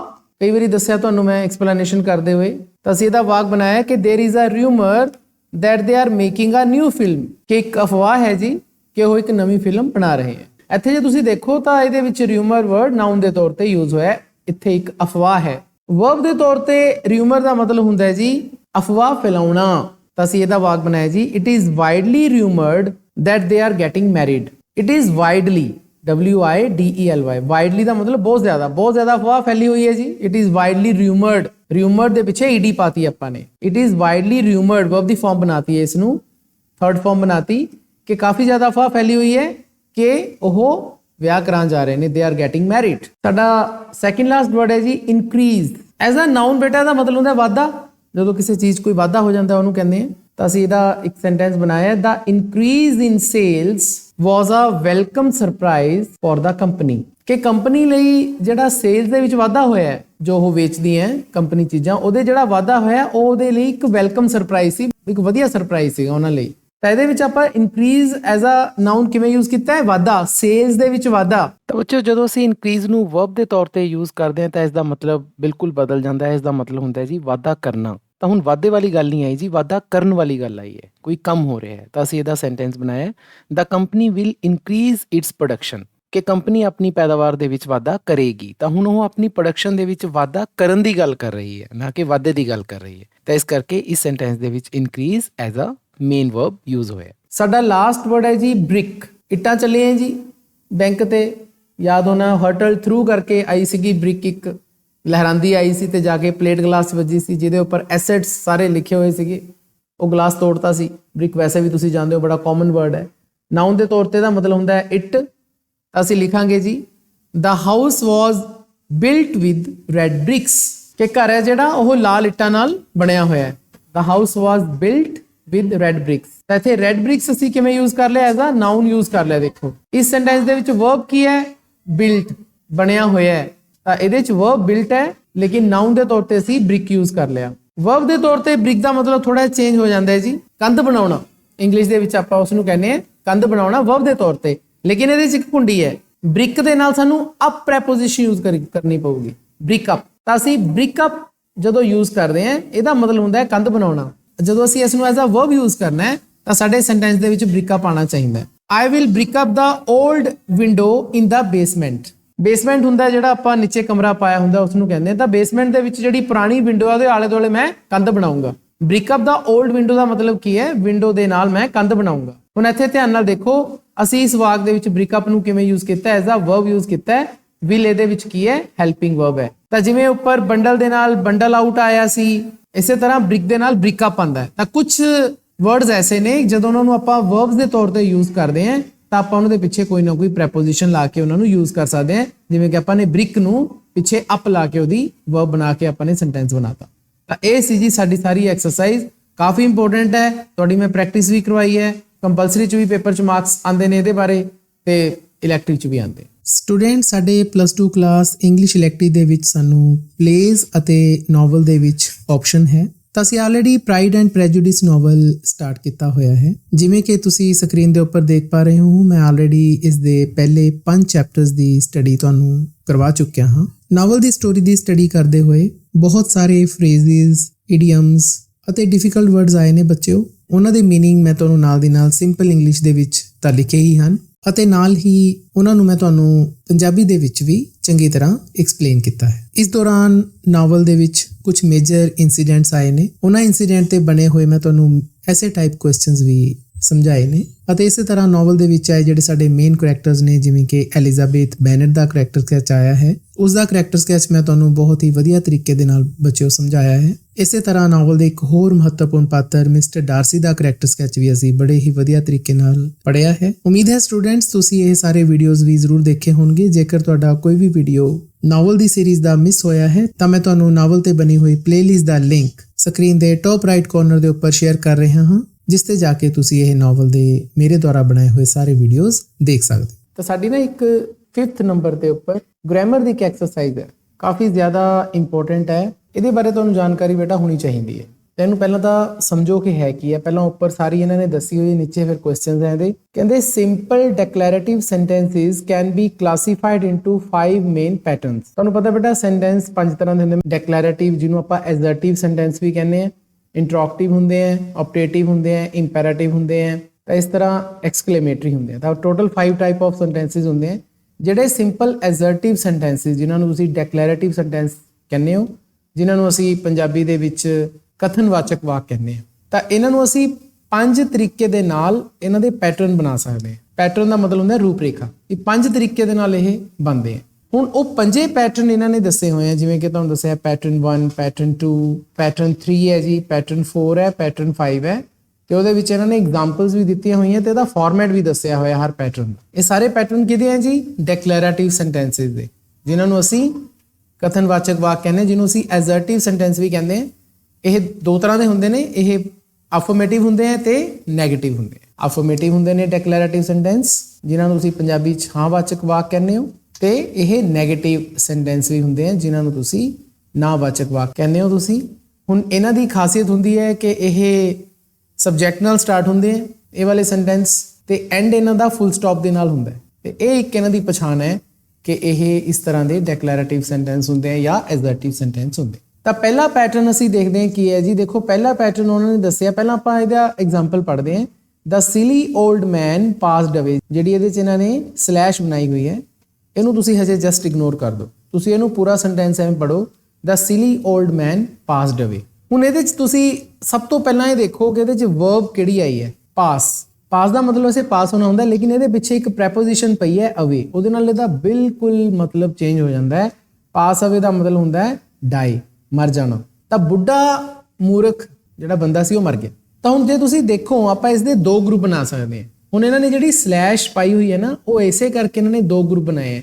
ਇੱਕ ਸਲੈਸ਼ ਤੋਂ ਪਹਿਲਾਂ ਦ ਸਿਲੀ ਓਲਡ ਮੈਨ, ਦੂਜਾ ਉਸ ਤੋਂ ਬਾਅਦ ਹੈ ਪਾਸਡ ਅਵੇ। ਹੁਣ ਜਿਹੜੀ ਪਾਸਡ ਅਵੇ ਹੈ, ਇਹ ਇੱਕ ਤਰੀਕੇ ਦੇ ਨਾਲ ਇਹ ਸਾਰੇ ਜਿਹੜੇ ਦੋਨੇ ਵਰਡਸ ਹੈ ਵਰਬ ਦੇ ਵਿੱਚ ਆ ਰਹੇ ਹੈ ਕਿ ਇਹ ਦੋਨੇ ਵਰਡਸ ਜਿਹੜਾ ਵਰਬ ਦਾ ਫਰੇਜ਼ ਬਣਦਾ ਹੈ ਉਸ ਨੂੰ ਇਹ ਡਿਨੋਟ ਕਰ ਰਹੇ ਹੈ। ਇਹਨਾਂ ਨੇ ਉਹਨੂੰ ਨਾਮ ਦਿੱਤਾ ਹੈ ਜੀ ਵਰਬਲ ਗਰੁੱਪ। ਤਾਂ ਪਾਸਡ ਅਵੇ ਇਹਦੇ 'ਚ ਕੀ ਹੋ ਗਿਆ? Verbal group. ਐਕਚੁਅਲੀ ਵਰਬ ਕੀ ਹੈ? ਪਾਸ ਹੈ, ਲੇਕਿਨ ਕਿਉਂਕਿ ਕੱਲੀ ਪਾਸ ਤਾਂ ਨਹੀਂ ਆਈ ਇਹਦੇ 'ਚ, ਅਵੇ ਉਹਦੇ ਨਾਲ ਆ ਰਹੀ ਹੈ। ਅਵੇ ਇਜ਼ ਅ ਪ੍ਰੈਪੋਜੀਸ਼ਨ। ਤਾਂ ਪਾਸ ਅਵੇ ਨੂੰ ਇਹਨਾਂ ਨੇ ਦੋਨਾਂ ਨੂੰ ਕੰਬਾਈਨ ਕਰਕੇ ਕੀ ਕਹਿਤਾ? Verbal group. ਹੁਣ ਵਰਬਲ ਗਰੁੱਪ ਦੇ ਵਿੱਚ ਕਈ ਵਾਰੀ ਹੈਲਪਿੰਗ ਵਰਬ ਵੀ ਆ ਜਾਂਦੀ ਹੈ ਇਹਦੇ ਮੂਹਰੇ। ਜੇ ਕੋਈ ਹੈਲਪਿੰਗ ਵਰਬ ਆਈ ਹੋਵੇ ਤੇ ਪਿੱਛੇ ਪ੍ਰੈਪੋਜੀਸ਼ਨ ਆਈ ਹੋਵੇ ਤਾਂ ਇਹ ਸਾਰਿਆਂ ਦਾ ਗਰੁੱਪ ਕੀ ਬਣੂਗਾ, ਵਰਬਲ ਗਰੁੱਪ ਬਣੂਗਾ, ਬਿਕੋਜ਼ ਇਹ ਸਾਰੀਆਂ ਜਿਹੜੇ ਵਰਡਸ ਨੇ ਵਰਬ ਦੇ ਨਾਲ ਰਿਲੇਟਡ ਆ ਰਹੇ ਨੇ, ਉਹਦੇ ਨਾਲ ਸੰਬੰਧਿਤ ਨੇ, ਇਸ ਕਰਕੇ ਉਹ ਸਾਰੇ ਵਰਡਸ ਇਹਨਾਂ ਨੇ ਵਰਬਲ ਗਰੁੱਪ 'ਚ ਰੱਖਦੇ। ਤਾਂ ਪਹਿਲਾਂ ਤੁਹਾਨੂੰ ਇਹ ਪਤਾ ਹੋਣਾ ਚਾਹੀਦਾ ਕਿ ਵਰਬਲ ਗਰੁੱਪ ਕੀ ਹੈ। ਬੇਸਿਕਲੀ ਅਸੀਂ ਵਰਬਲ ਗਰੁੱਪ ਨੂੰ ਕੀ ਕਹਿ ਸਕਦੇ ਹਾਂ, a verb group consist of a verb and an auxiliary verb or a model verb. ਮੈਂ ਇੱਥੇ ਲਿਖ ਦਿੰਦਾ ਹੈ, ਵਰਬ ਗਰੁੱਪ ਦੀ ਡੈਫੀਨੇਸ਼ਨ ਲਿਖੀ ਹੈ। ਵਰਬ ਗਰੁੱਪ ਦੇ ਵਿੱਚ ਇੱਕ ਵਰਬ ਹੁੰਦੀ ਹੈ ਤੇ ਉਹਦੇ ਨਾਲ ਉਹਦੀ ਆਕਸਿਲਰੀ ਵਰਬ ਹੁੰਦੀ ਹੈ। ਆਕਸਿਲਰੀ ਵਰਬ ਨੂੰ ਅਸੀਂ ਹੈਲਪਿੰਗ ਵਰਬ ਵੀ ਕਹਿ ਦਿੰਦੇ ਹਾਂ, ਜਾਂ ਫਿਰ ਕਈ ਵਾਰੀ ਮੋਡਲ ਵਰਬ ਹੁੰਦੀ ਹੈ। ਤੁਹਾਨੂੰ ਪਤਾ ਹੈ ਮੋਡਲ ਵਰਬ ਵੀ ਹੈਲਪਿੰਗ ਵਰਬਸ ਹੀ ਹੁੰਦੀਆਂ ਨੇ, can, could, may, might, shall, should. ਇਹਦੇ ਵਿੱਚ ਜਿਹੜਾ ਪੂਰਾ ਪਾਸਟ ਵੇ ਜਿਹੜਾ ਆਇਆ ਫਰੇਜ਼, ਇਹਨੂੰ ਅਸੀਂ ਵਰਬਲ ਗਰੁੱਪ ਕਹਿੰਦੇ ਆ, ਬਿਕੋਜ਼ ਇਹਦੇ ਵਿੱਚ ਇੱਕ ਵਰਬ ਆ ਗਈ, ਨਾਲ ਉਹਦੇ ਪ੍ਰੈਪੋਜੀਸ਼ਨ ਆ ਗਈ, ਦੋਨਾਂ ਦਾ ਮਤਲਬ ਇਕੱਠਾ ਹੀ ਆ ਰਿਹਾ ਹੈ, ਮਰ ਜਾਣਾ, ਡਾਈ। ਹੁਣ ਦੂਜਾ ਗਰੁੱਪ ਕੀ ਬਣ ਰਿਹਾ ਹੈ, ਜਿਹੜਾ ਸਲੈਸ਼ ਲੱਗਿਆ ਹੋਇਆ, ਲਾਈਨ ਜੀ ਲੱਗੀ ਹੈ ਟੇਢੀ ਜੀ ਉਹਦੇ ਮੂਰੇ, ਦ ਸਿਲੀ ਓਲਡ ਮੈਨ। ਹੁਣ ਸਿਲੀ ਓਲਡ ਮੈਨ, ਚਾਹੇ ਇਹਦੇ 'ਚ 4 ਅੱਖਰ ਨੇ, ਇਹਦੇ 'ਚ ਮੈਨ ਵੀ ਹੈ, ਓਲਡ ਵੀ ਹੈ, ਸਿਲੀ ਵੀ ਹੈ, ਦਾ ਵੀ ਹੈ, ਲੇਕਿਨ ਇਹ ਚਾਰੇ ਅੱਖਰ ਇੱਕ ਬੰਦੇ ਨੂੰ ਡਿਨੋਟ ਕਰ ਰਹੇ ਨੇ। ਬੰਦਾ ਤਾਂ ਇੱਕੋ ਹੀ ਹੈ ਨਾ, ਮੈਨ। ਉਹਦੇ ਅੱਗੇ ਜਿਹੜੇ ਸਿਲੀ ਆ ਰਹੇ ਹੈ, ਓਲਡ ਆ ਰਿਹਾ ਹੈ, ਇਹ ਇੱਕ ਤਰ੍ਹਾਂ ਦੇ ਉਹਦੇ ਐਡਜੈਕਟਿਵ ਨੇ। ਦਾ ਉਹਦੇ ਅੱਗੇ ਆਰਟੀਕਲ ਲੱਗਿਆ, ਆਪਾਂ ਉਸ ਨੂੰ ਖਾਸ ਬਣਾਤਾ। ਦ ਸਿਲੀ ਓਲਡ ਮੈਨ ਨੂੰ ਅਸੀਂ ਇਕੱਠੇ ਤੌਰ ਤੇ ਕੀ ਕਿਹਾ ਹੋਇਆ ਜੀ, ਐਨਪੀ, ਜਿਸ ਦਾ ਮਤਲਬ ਹੁੰਦਾ ਜੀ ਨਾਊਨ ਫਰੇਜ਼। ਵੀਜੀ ਦਾ ਮਤਲਬ ਇੱਥੇ ਵਰਬਲ ਗਰੁੱਪ ਹੈ ਤੇ ਐਨਪੀ ਦਾ ਮਤਲਬ ਇੱਥੇ ਕੀ ਹੈ ਜੀ, ਨਾਊਨ ਫਰੇਜ਼। ਨਾ ਨਾਊਨ ਫਰੇਜ਼ ਕੀ ਹੁੰਦਾ, ਹੁਣ ਦੇਖੋ ਸੈਂਟੈਂਸ ਦੇ ਵਿੱਚ ਇੱਕ ਨਾਊਨ ਹੁੰਦਾ, ਤੁਹਾਨੂੰ ਪਤਾ ਹੈ। ਜਦੋਂ ਇੱਕ ਸ਼ਬਦ ਦੀ ਥਾਂ ਤੇ ਕਈ ਸ਼ਬਦ ਹੁੰਦੇ ਨੇ, ਲੇਕਿਨ ਉਹ ਸਾਰੇ ਦੇ ਸਾਰੇ ਸ਼ਬਦ ਨਾਊਨ ਦਾ ਕੰਮ ਕਰਦੇ ਨੇ। ਜਿਵੇਂ ਕਿ ਇੱਕ ਸ਼ਬਦ ਇਕੱਲਾ ਹੋਵੇ, ਉਹ ਨਾਊਨ ਦਾ ਕੰਮ ਕਰੇ। ਜਦੋਂ ਉਹਦੇ ਨਾਲ ਜੁੜ ਕੇ ਕੋਈ ਹੋਰ ਸ਼ਬਦ ਆ ਜਾਂਦੇ ਨੇ, ਲੇਕਿਨ ਉਹ ਨਾਊਨ ਦਾ ਹੀ ਕੰਮ ਕਰਦੇ ਨੇ, ਤਾਂ ਅਸੀਂ ਉਸ ਨੂੰ ਕੀ ਕਹਿੰਦੇ ਆ, ਨਾਊਨ ਫਰੇਜ਼। ਜੇਕਰ ਅਸੀਂ ਇਹਨੂੰ ਐ ਲਿਖਿਆ ਹੁੰਦਾ, ਦਾ ਮੈਨ ਪਾਸਡ ਅਵੇ, ਤਾਂ ਦਾ ਮੈਨ ਕੀ ਸੀ, ਨਾਊਨ ਹੀ ਸੀ ਨਾ। ਲੇਕਿਨ ਆਪਾਂ ਨੂੰ ਥੋੜਾ ਜਿਹਾ ਹੋਰ ਖੋਲ ਕੇ ਦੱਸਤਾ, ਦਾ ਸਿਲੀ ਓਲਡ ਮੈਨ, ਕਿ ਉਹ ਮੈਨ ਓਲਡ ਵੀ ਸੀ, ਸਿਲੀ ਵੀ ਸੀ। ਸਿਲੀ ਤੇ ਓਲਡ ਜਿਹੜੇ ਸ਼ਬਦ ਨੇ ਉਹ ਮੈਨ ਬਾਰੇ ਹੀ ਦੱਸ ਰਹੇ ਨਾ, ਤਾਂ ਇਹਦਾ ਮਤਲਬ ਪੂਰੇ ਦਾ ਪੂਰਾ ਜਿਹੜਾ ਇਹ ਗਰੁੱਪ ਬਣਿਆ ਹੈ, ਦਾ ਸਿਲੀ ਓਲਡ ਮੈਨ, ਇਹ ਕੀ ਚੀਜ਼ ਹੈ ਜੀ, ਸਾਡਾ ਨਾਊਨ ਫਰੇਜ਼। ਫਰੇਜ਼ ਦਾ ਮਤਲਬ ਕੀ ਹੁੰਦਾ ਹੈ, ਫਰੇਜ਼ ਦਾ ਮਤਲਬ ਹੁੰਦਾ ਗਰੁੱਪ ਆਫ ਵਰਡਸ। ਤਾਂ ਗਰੁੱਪ ਆਫ ਵਰਡ ਜਦੋਂ ਨਾਊਨ ਦਾ ਕੰਮ ਕਰ ਰਹੇ ਨੇ, ਤਾਂ ਅਸੀਂ ਉਸ ਨੂੰ ਨਾਊਨ ਫਰੇਜ਼ ਕਹਿੰਦੇ ਹਾਂ। ਤਾਂ ਅਸੀਂ ਨਾਊਨ ਫਰੇਜ਼ ਦਾ ਮਤਲਬ ਕੀ ਲਿਖ ਸਕਦੇ ਹਾਂ ਕਿ a word or group of words in a sentence that behaves in the same way as a noun, that is as a subject, an object or a complement। ਤਾਂ ਬੇਸਿਕਲੀ ਕੀ ਹੁੰਦਾ ਬੇਟਾ, ਜਦੋਂ sentence ਦੇ ਵਿੱਚ ਨਾਊਨ ਆਉਂਦਾ ਨਾ, ਜਾਂ ਉਹ ਕਾਫੀ ਸਾਰੇ ਵਰਡਸ ਹੈ ਜਿਹੜੇ ਨਾਊਨ ਦਾ ਕੰਮ ਕਰਦੇ ਨੇ, ਉਹ ਨਾਊਨ ਦੇ ਤੌਰ ਤੇ ਆ ਜਾਂਦੇ। ਤਾਂ ਨਾਊਨ ਕਿਵੇਂ ਆਉਂਦਾ, ਜਾਂ ਤਾਂ ਸਬਜੈਕਟ ਦੇ ਤੌਰ ਤੇ ਆਊਗਾ, ਜਾਂ ਆਬਜੈਕਟ ਦੇ ਤੌਰ ਤੇ ਆਊਗਾ, ਜਿਵੇਂ ਇੱਥੇ ਲਿਖਿਆ ਹੋਇਆ, ਜਾਂ ਫਿਰ ਕੰਪਲੀਮੈਂਟ ਦੇ ਤੌਰ ਤੇ ਆਉਂਦਾ ਹੈ। ਸਬਜੈਕਟ, ਆਬਜੈਕਟ ਜਾਂ ਕੰਪਲੀਮੈਂਟ, ਇਹ ਨਾਊਨ ਹੋ ਸਕਦੇ ਨੇ। ਇਹਦੇ ਬਾਰੇ ਆਪਾਂ ਡਿਟੇਲ 'ਚ ਮਾੜਾ ਜਿਹਾ ਬਾਅਦ 'ਚ ਦੱਸਾਂਗੇ, ਲੇਕਿਨ ਹਜੇ ਤੁਸੀਂ ਸਿਰਫ ਇੰਨੀ ਚੀਜ਼ ਤੁਸੀਂ ਇਹ ਨੋਟ ਕਰਨੀ ਹੈ ਕਿ ਨਾਊਨ ਫਰੇਜ਼ ਕੀ ਹੈ। ਨਾਊਨ ਫਰੇਜ਼ ਦਾ ਮਤਲਬ ਉਹ ਸ਼ਬਦ ਜਿਹੜੇ ਸਾਰੇ ਇਕੱਠੇ ਆ ਕੇ ਨਾਊਨ ਦਾ ਕੰਮ ਕਰਦੇ ਨੇ, ਅਸੀਂ ਉਸ ਨੂੰ ਕੀ ਕਹਿੰਦੇ ਹਾਂ ਜੀ, ਨਾਊਨ ਫਰੇਜ਼। ਤੇ ਵਰਬਲ ਗਰੁੱਪ ਕੀ ਹੈ, ਉਹ ਸ਼ਬਦ ਜਿਹੜੇ ਇਕੱਠੇ ਆ ਕੇ ਵਰਬ ਦਾ ਕੰਮ ਕਰਦੇ ਨੇ, ਉਹਨੂੰ ਅਸੀਂ ਕੀ ਕਹਿੰਦੇ ਹਾਂ, ਵਰਬਲ ਗਰੁੱਪ। ਪਹਿਲੇ ਪੈਟਰਨ 'ਚ ਕੀ ਚੀਜ਼ ਆਈ ਹੈ, known phrase plus verbal group. ਹੁਣ ਤੁਸੀਂ ਦੂਸਰਾ ਪੈਟਰਨ ਦੇਖੋ, ਦੂਸਰੇ ਪੈਟਰਨ ਦਾ ਪਹਿਲਾ ਸੈਂਟੈਂਸ ਦੇਖੋ, ਦਾ ਸੋਲਜਰ ਲੁਕਡ ਟਾਇਰਡ। ਹੁਣ ਇਹਦੇ ਵਿੱਚ 2 ਇਹਨਾਂ ਨੇ ਸਲੈਸ਼ਿਸ ਦੇ ਰੱਖੀਆਂ ਨੇ, 2 ਲਾਈਨਾਂ ਮਾਰ ਰੱਖੀਆਂ ਨੇ। ਇੱਕ ਗਰੁੱਪ ਇਹਨਾਂ ਨੇ ਦਾ ਸੋਲਜਰ ਬਣਾਤਾ, ਫਿਰ ਕੱਲਾ ਲੁਕਡ ਲਿਖਤਾ, ਫਿਰ ਟਾਇਰਡ ਲਿਖਤਾ। ਬਿਲਕੁਲ ਸਹੀ ਲਿਖਿਆ, ਬਿਕੋਜ਼ ਇਹਦੇ ਵਿੱਚ ਵਰਬ ਕਿਹੜੀ ਆਈ ਹੈ, ਲੁਕਡ। ਜਿਹੜਾ ਟਾਇਰਡ ਵਰਡ ਆਇਆ ਹੈ, ਇਹ ਵਰਬ ਦੇ ਨਾਲ ਨਹੀਂ ਜੁੜਿਆ ਹੋਇਆ, ਜਿਵੇਂ ਉੱਪਰ ਜੁੜਿਆ ਹੋਇਆ ਸੀ ਪਾਸਡ ਅਵੇ। ਟਾਇਰਡ ਕੀ ਹੈ, ਉਹਦਾ ਮਤਲਬ ਦੇਖੋ ਕੀ ਹੈ, ਕਿ ਸਿਪਾਹੀ ਥੱਕਿਆ ਹੋਇਆ ਨਜ਼ਰ ਆ ਰਿਹਾ ਸੀ। ਹੁਣ ਜਿਹੜਾ ਥੱਕਿਆ ਹੋਇਆ ਸ਼ਬਦ ਹੈ, ਟਾਇਰਡ ਸ਼ਬਦ ਹੈ, ਇਹ ਕਿਹਦੇ ਬਾਰੇ ਬੋਲਿਆ ਗਿਆ ਹੈ, ਸਿਪਾਹੀ ਬਾਰੇ। ਤਾਂ ਇਹਦਾ ਮਤਲਬ ਇਹਦੇ ਚ ਕੱਲੀ ਵਰਬਲ ਗਰੁੱਪ ਕੀ ਆਈ ਹੈ, ਲੁਕਡ। ਤਾਂ ਨਾਊਨ ਕਿਹੜਾ ਹੈ ਇਹਦੇ ਚ, ਸ਼ੁਰੂ ਚ ਸਬਜੈਕਟ ਕਿਹੜਾ ਹੈ, ਦਾ ਸੋਲਜਰ। ਇਹਦਾ ਮਤਲਬ ਦਾ ਸੋਲਜਰ ਤਾਂ ਸਾਡਾ ਹੋ ਗਿਆ ਨਾਊਨ ਫਰੇਜ਼, ਲੁਕਡ ਸਾਡੀ ਹੋ ਗਈ ਵਰਬਲ ਗਰੁੱਪ। ਫਿਰ ਟਾਇਰਡ ਕੀ ਹੋਇਆ, ਟਾਇਰਡ ਹੋਇਆ ਜੀ ਕੰਪਲੀਮੈਂਟ, ਜਿਹੜਾ ਉੱਪਰ ਲਿਖਿਆ ਕੰਪਲੀਮੈਂਟ। ਨਾਓ ਕੰਪਲੀਮੈਂਟ ਦਾ ਮਤਲਬ ਕੀ ਹੈ, ਕੰਪਲੀਮੈਂਟ ਅਜਿਹੇ ਸ਼ਬਦ ਨੇ ਜੀ ਜਿਹੜੇ ਕਿ ਕਿਸੇ ਵੀ ਵਾਕ ਦੇ ਹਿੱਸੇ ਨੂੰ ਪੂਰਾ ਕਰਨ ਦੇ ਲਈ ਜ਼ਰੂਰੀ ਹੁੰਦੇ ਨੇ। ਸਿੰਪਲ, ਜੇ ਆਪਾਂ ਐਂ ਲਿਖ ਦਿੰਦੇ ਦਾ ਸੋਲਜਰ ਲੁਕਡ, ਤਾਂ ਤੁਸੀਂ ਸੋਚਦੇ ਵੀ ਕੀ ਗੱਲ ਬਣੀ, ਵੀ ਕੀ ਲੁਕਡ। ਤੁਹਾਡੇ ਮਨ 'ਚ ਇਹ ਕੁਐਸਚਨ ਆਉਂਦਾ ਵੀ ਅੱਗੇ ਬੋਲਣਗੇ ਸਰ ਹਜੇ ਦਾ ਸੋਲਜਰ ਲੁਕਡ। ਤਾਂ ਹੁਣ ਜਿਹੜਾ ਟਾਇਰਡ ਸ਼ਬਦ ਹੈ, ਇਸਨੇ ਸੈਂਟੈਂਸ ਨੂੰ ਕੰਪਲੀਟ ਕਰਤਾ। ਕਿਉਂਕਿ ਟਾਇਰਡ ਸ਼ਬਦ ਨੇ ਬਾਕੀ ਸੈਂਟੈਂਸ ਨੂੰ ਕੰਪਲੀਟ ਕਰਤਾ, ਤਾਂ ਟਾਇਰਡ ਸ਼ਬਦ ਕੀ ਹੈ ਜੀ, ਕੰਪਲੀਮੈਂਟ। ਇਹਨੂੰ ਅਸੀਂ ਕੰਪਲੀਮੈਂਟ ਕਹਿੰਦੇ ਹਾਂ। ਅੱਛਾ, ਕੰਪਲੀਮੈਂਟ ਦੇ ਸਪੈਲਿੰਗ ਤੁਸੀਂ ਧਿਆਨ ਨਾਲ ਪਾਣੇ ਹੈ, COMPLEMENT। ਇੱਕ ਕੰਪਲੀਮੈਂਟ ਸ਼ਬਦ ਹੋਰ ਵੀ ਹੁੰਦਾ ਹੈ, COMPLIMENT। ਆਪਾਂ ਕਹਿੰਦੇ ਹਾਂ ਕਿ ਕੰਪਲੀਮੈਂਟ ਮਿਲ ਗਿਆ, ਕੰਪਲੀਮੈਂਟ ਮਿਲ ਗਿਆ, ਕਿਸੇ ਨੇ ਵਧੀਆ ਕੱਪੜੇ ਪਾਏ ਉਹਨੂੰ ਵੀ ਕੰਪਲੀਮੈਂਟ ਮਿਲ ਗਿਆ। ਉਹ ਕੀ ਹੁੰਦਾ ਜੀ, ਗੁੱਡ ਵਰਡਸ। ਕਿਸੇ ਦੀ ਆਪਾਂ ਨੇ ਪ੍ਰੇਜ਼ ਕਰਤੀ, ਨੋ, ਪ੍ਰੋਨੰਸੀਏਸ਼ਨ ਦੋਨੋਂ ਦੀ ਸੇਮ ਹੈ, ਉਹ ਕੰਪਲੀਮੈਂਟ ਸੇਮ ਹੈ, लेकिन उत्थे आए लगती है, इत्थे ई लगती है। तो इत्थे कॉम्पलीमेंट का मतलब कुछ हो रहा है। ਇਹਦਾ मतलब ये है जी कि कॉम्पलीमेंट आर वर्ड्स और group of words that are necessary, ਇਹਨੂੰ ਤੁਸੀਂ इंपॉर्टेंट भी लिख सकते हो, to complete the meaning of another part of the sentence. तो ਇਹਦਾ मतलब बेटा यही है कि कॉम्पलीमेंट वो वर्ड्स ने, वो शब्द ने या ग्रुप ऑफ वर्ड्स ने, फ्रेज ने ਜਿਹੜੇ कि सेंटेंस ਦੇ ਕਿਸੇ ਪਾਰਟ ਨੂੰ ਕੰਪਲੀਟ ਕਰਨ ਦੇ ਲਈ ਜ਼ਰੂਰੀ ਨੇ। ਉਹਦੇ ਨਾਲ ਸੈਂਟੈਂਸ ਕੰਪਲੀਟ ਹੋ ਜਾਂਦਾ ਹੈ। ਕੰਪਲੀਮੈਂਟ ਤੇ ਆਬਜੈਕਟ 'ਚ ਫਰਕ ਹੈ, ਮੈਂ ਪਹਿਲਾਂ ਦੱਸ ਦਿੰਦਾ। ਕਈ ਵਾਰੀ ਵਰਬ ਦੇ ਪਿੱਛੇ ਆਬਜੈਕਟ ਆਉਂਦਾ ਨਾ, ਆਪਾਂ ਕਹਿੰਦੇ ਆ ਕਿ ਪੈਟਰਨ ਕੀ ਹੁੰਦਾ, ਪਹਿਲਾਂ ਸਬਜੈਕਟ ਆਉਂਦੀ ਹੈ ਜੀ, ਫਿਰ ਵਰਬ ਆਉਂਦੀ ਹੈ, ਫਿਰ ਆਬਜੈਕਟ ਆਉਂਦੀ ਹੈ। ਇੱਥੇ ਕੀ ਹੋ ਰਿਹਾ ਹੈ, ਸਬਜੈਕਟ ਦੇ ਨਾਲ ਵਰਬ ਦੇ ਨਾਲ ਕੰਪਲੀਮੈਂਟ ਆ ਰਿਹਾ ਹੈ। ਆਬਜੈਕਟ ਤੇ ਕੰਪਲੀਮੈਂਟ 'ਚ ਫਰਕ ਹੁੰਦਾ, ਤੁਹਾਨੂੰ ਮੈਂ ਬਾਅਦ 'ਚ ਦੱਸਦਾ ਜਦੋਂ ਆਏਗਾ। ਤਾਂ ਫਿਲਹਾਲ ਅਸੀਂ ਪੈਟਰਨ 2 ਕਰ ਲਿਆ ਜੀ। ਦੂਸਰਾ ਦਾ ਸੈਂਟੈਂਸ ਦੇਖੋ, ਰਾਮ ਵਾਜ਼ ਵੈਰੀ ਹੈਪੀ। ਰਾਮ ਇਹਦੇ 'ਚ ਨਾउन ਫਰੇਜ਼ ਆ ਗਿਆ ਜੀ, ਕਿਉਂਕਿ ਨਾउन ਹੈ। ਰਾਮ ਵਾਜ਼ ਸਾਡੀ ਆ ਗਈ ਵਰਬ, ਤਾਂ ਵੈਰੀ ਹੈਪੀ ਸ਼ਬਦ ਨੇ ਕੀ ਕਰਤਾ ਜੀ, ਸੈਂਟੈਂਸ ਨੂੰ ਕੰਪਲੀਟ ਕਰਤਾ। ਵੈਰੀ ਹੈਪੀ ਕਿਹਦੇ ਲਈ ਵਰਤਿਆ ਗਿਆ ਹੈ, ਰਾਮ ਲਈ ਵਰਤਿਆ ਗਿਆ ਕਿ ਰਾਮ ਬਹੁਤ ਖੁਸ਼ ਸੀ। ਤਾਂ ਕਿਉਂਕਿ ਰਾਮ ਨੂੰ ਪੂਰਾ ਕਰਨ ਦੇ ਲਈ, ਰਾਮ ਦੇ ਸਟੇਟ ਆਫ ਮਾਈਂਡ ਨੂੰ ਪੂਰਾ ਕਰਨ ਦੇ ਲਈ ਵਾਜ਼ ਹੈਪੀ ਲਾਇਆ ਗਿਆ, ਇਸ ਕਰਕੇ ਇਹ ਜਿਹੜਾ ਗਰੁੱਪ ਆਫ ਵਰਡਸ ਹੈ ਵਾਜ਼ ਹੈਪੀ ਨੂੰ ਅਸੀਂ ਕੀ ਕਹਾਂਗੇ, ਕੰਪਲੀਮੈਂਟ। ਬੇਟਾ ਇਹਦੇ ਨਾਲ ਇੱਕ ਤੀਸਰਾ ਸੈਂਟੈਂਸ ਵੀ ਹੈ ਇਸੇ pattern the, the story appears interesting. Story ਰੋਚਕ ਨਜ਼ਰ ਆ ਰਹੀ ਹੈ। ਦ ਸਟੋਰੀ ਇਹਦੇ 'ਚ ਕੀ ਹੋ ਗਿਆ, ਨਾउन ਫਰੇਜ਼, ਕਿਉਂਕਿ ਸਟੋਰੀ ਸ਼ੁਰੂ 'ਚ ਆ ਗਿਆ, ਨਾउन ਫਰੇਜ਼ ਆ ਗਿਆ। ਅਪੀਅਰ ਇਹਦੀ ਵਰਬ ਹੈ, ਤਾਂ ਇਹਨੂੰ ਅਸੀਂ VG ਲਿਖ ਸਕਦੇ ਹਾਂ, ਵਰਬ ਗਰੁੱਪ ਹੋ ਗਿਆ। ਇੰਟਰਸਟਿੰਗ ਕਿਹਦੇ ਲਈ ਵਰਤਿਆ ਗਿਆ, ਸਟੋਰੀ ਲਈ ਵਰਤਿਆ ਗਿਆ, ਕੰਪਲੀਟ ਕਰਨ ਲਈ ਵਰਤਿਆ ਗਿਆ, ਇਸ ਕਰਕੇ ਇੰਟਰਸਟਿੰਗ ਕੀ ਹੋ ਗਿਆ, ਕੰਪਲੀਮੈਂਟ। ਤਾਂ ਇਸ ਤਰੀਕੇ ਦੇ ਨਾਲ ਬੇਟਾ ਤੁਸੀਂ ਅਲੱਗ-ਅਲੱਗ ਸੈਂਟੈਂਸ ਦੇ ਜਿਹੜੇ ਵਰਡਸ ਹੈ ਉਹਨਾਂ ਨੂੰ ਸਮਝਣ ਦੀ ਕੋਸ਼ਿਸ਼ ਕਰਨੀ ਹੈ। ਇਹ ਸੀਗਾ ਸਾਡਾ ਪੈਟਰਨ 2। ਹੁਣ ਅੱਗੇ ਕੀ ਹੈ ਜੀ, ਪੈਟਰਨ 3। ਪੈਟਰਨ 3 ਦੇ ਵਿੱਚ ਦੇਖੋ ਕੀ ਆ ਰਿਹਾ ਹੈ, ਨਾउन ਫਰੇਜ਼ ਆ ਰਿਹਾ ਹੈ, ਵਰਬ ਗਰੁੱਪ ਆ ਰਿਹਾ, ਹੁਣ ਕੰਪਲੀਮੈਂਟ ਨਹੀਂ ਆ ਰਿਹਾ, ਹੁਣ ਕੀ ਆ ਰਿਹਾ ਹੈ, ਆਬਜੈਕਟ ਆ ਰਿਹਾ ਹੈ। ਹੁਣ ਤੁਹਾਨੂੰ ਪਤਾ ਲੱਗੂਗਾ ਕਿ ਕੰਪਲੀਮੈਂਟ ਤੇ ਆਬਜੈਕਟ ਦੇ ਵਿੱਚ ਬੇਟਾ ਫਰਕ ਕੀ ਹੁੰਦਾ ਹੈ। ਵਾਕ ਦੇ ਵਿੱਚ ਬੇਟਾ 3 ਚੀਜ਼ਾਂ ਮੇਨ ਹੁੰਦੀਆਂ ਨੇ। ਇੱਕ ਸਬਜੈਕਟ ਹੁੰਦਾ ਜੋ ਕੰਮ ਕਰ ਰਿਹਾ ਹੈ, ਜਿਹੜਾ ਕੰਮ ਹੋ ਰਿਹਾ ਉਸ ਨੂੰ ਵਰਬ ਕਹਿੰਦੇ ਆ, ਜਿਸ ਉੱਤੇ ਕੰਮ ਕੀਤਾ ਜਾ ਰਿਹਾ ਹੈ ਉਸ ਨੂੰ ਅਸੀਂ ਆਬਜੈਕਟ ਕਹਿੰਦੇ ਆ। ਹੁਣ ਦੇਖੋ ਧਿਆਨ ਨਾਲ, ਰਾਮ ਰੋਟ ਆ ਲੈਟਰ, ਇਹਦੇ ਚ ਰਾਮ ਸਾਡਾ ਨਾउन ਫਰੇਜ਼ ਆ ਗਿਆ, ਰੋਟ ਸਾਡੀ ਵਰਬ ਆ ਗਈ, ਆ ਲੈਟਰ ਸਾਡਾ ਆਬਜੈਕਟ ਹੋ ਗਿਆ।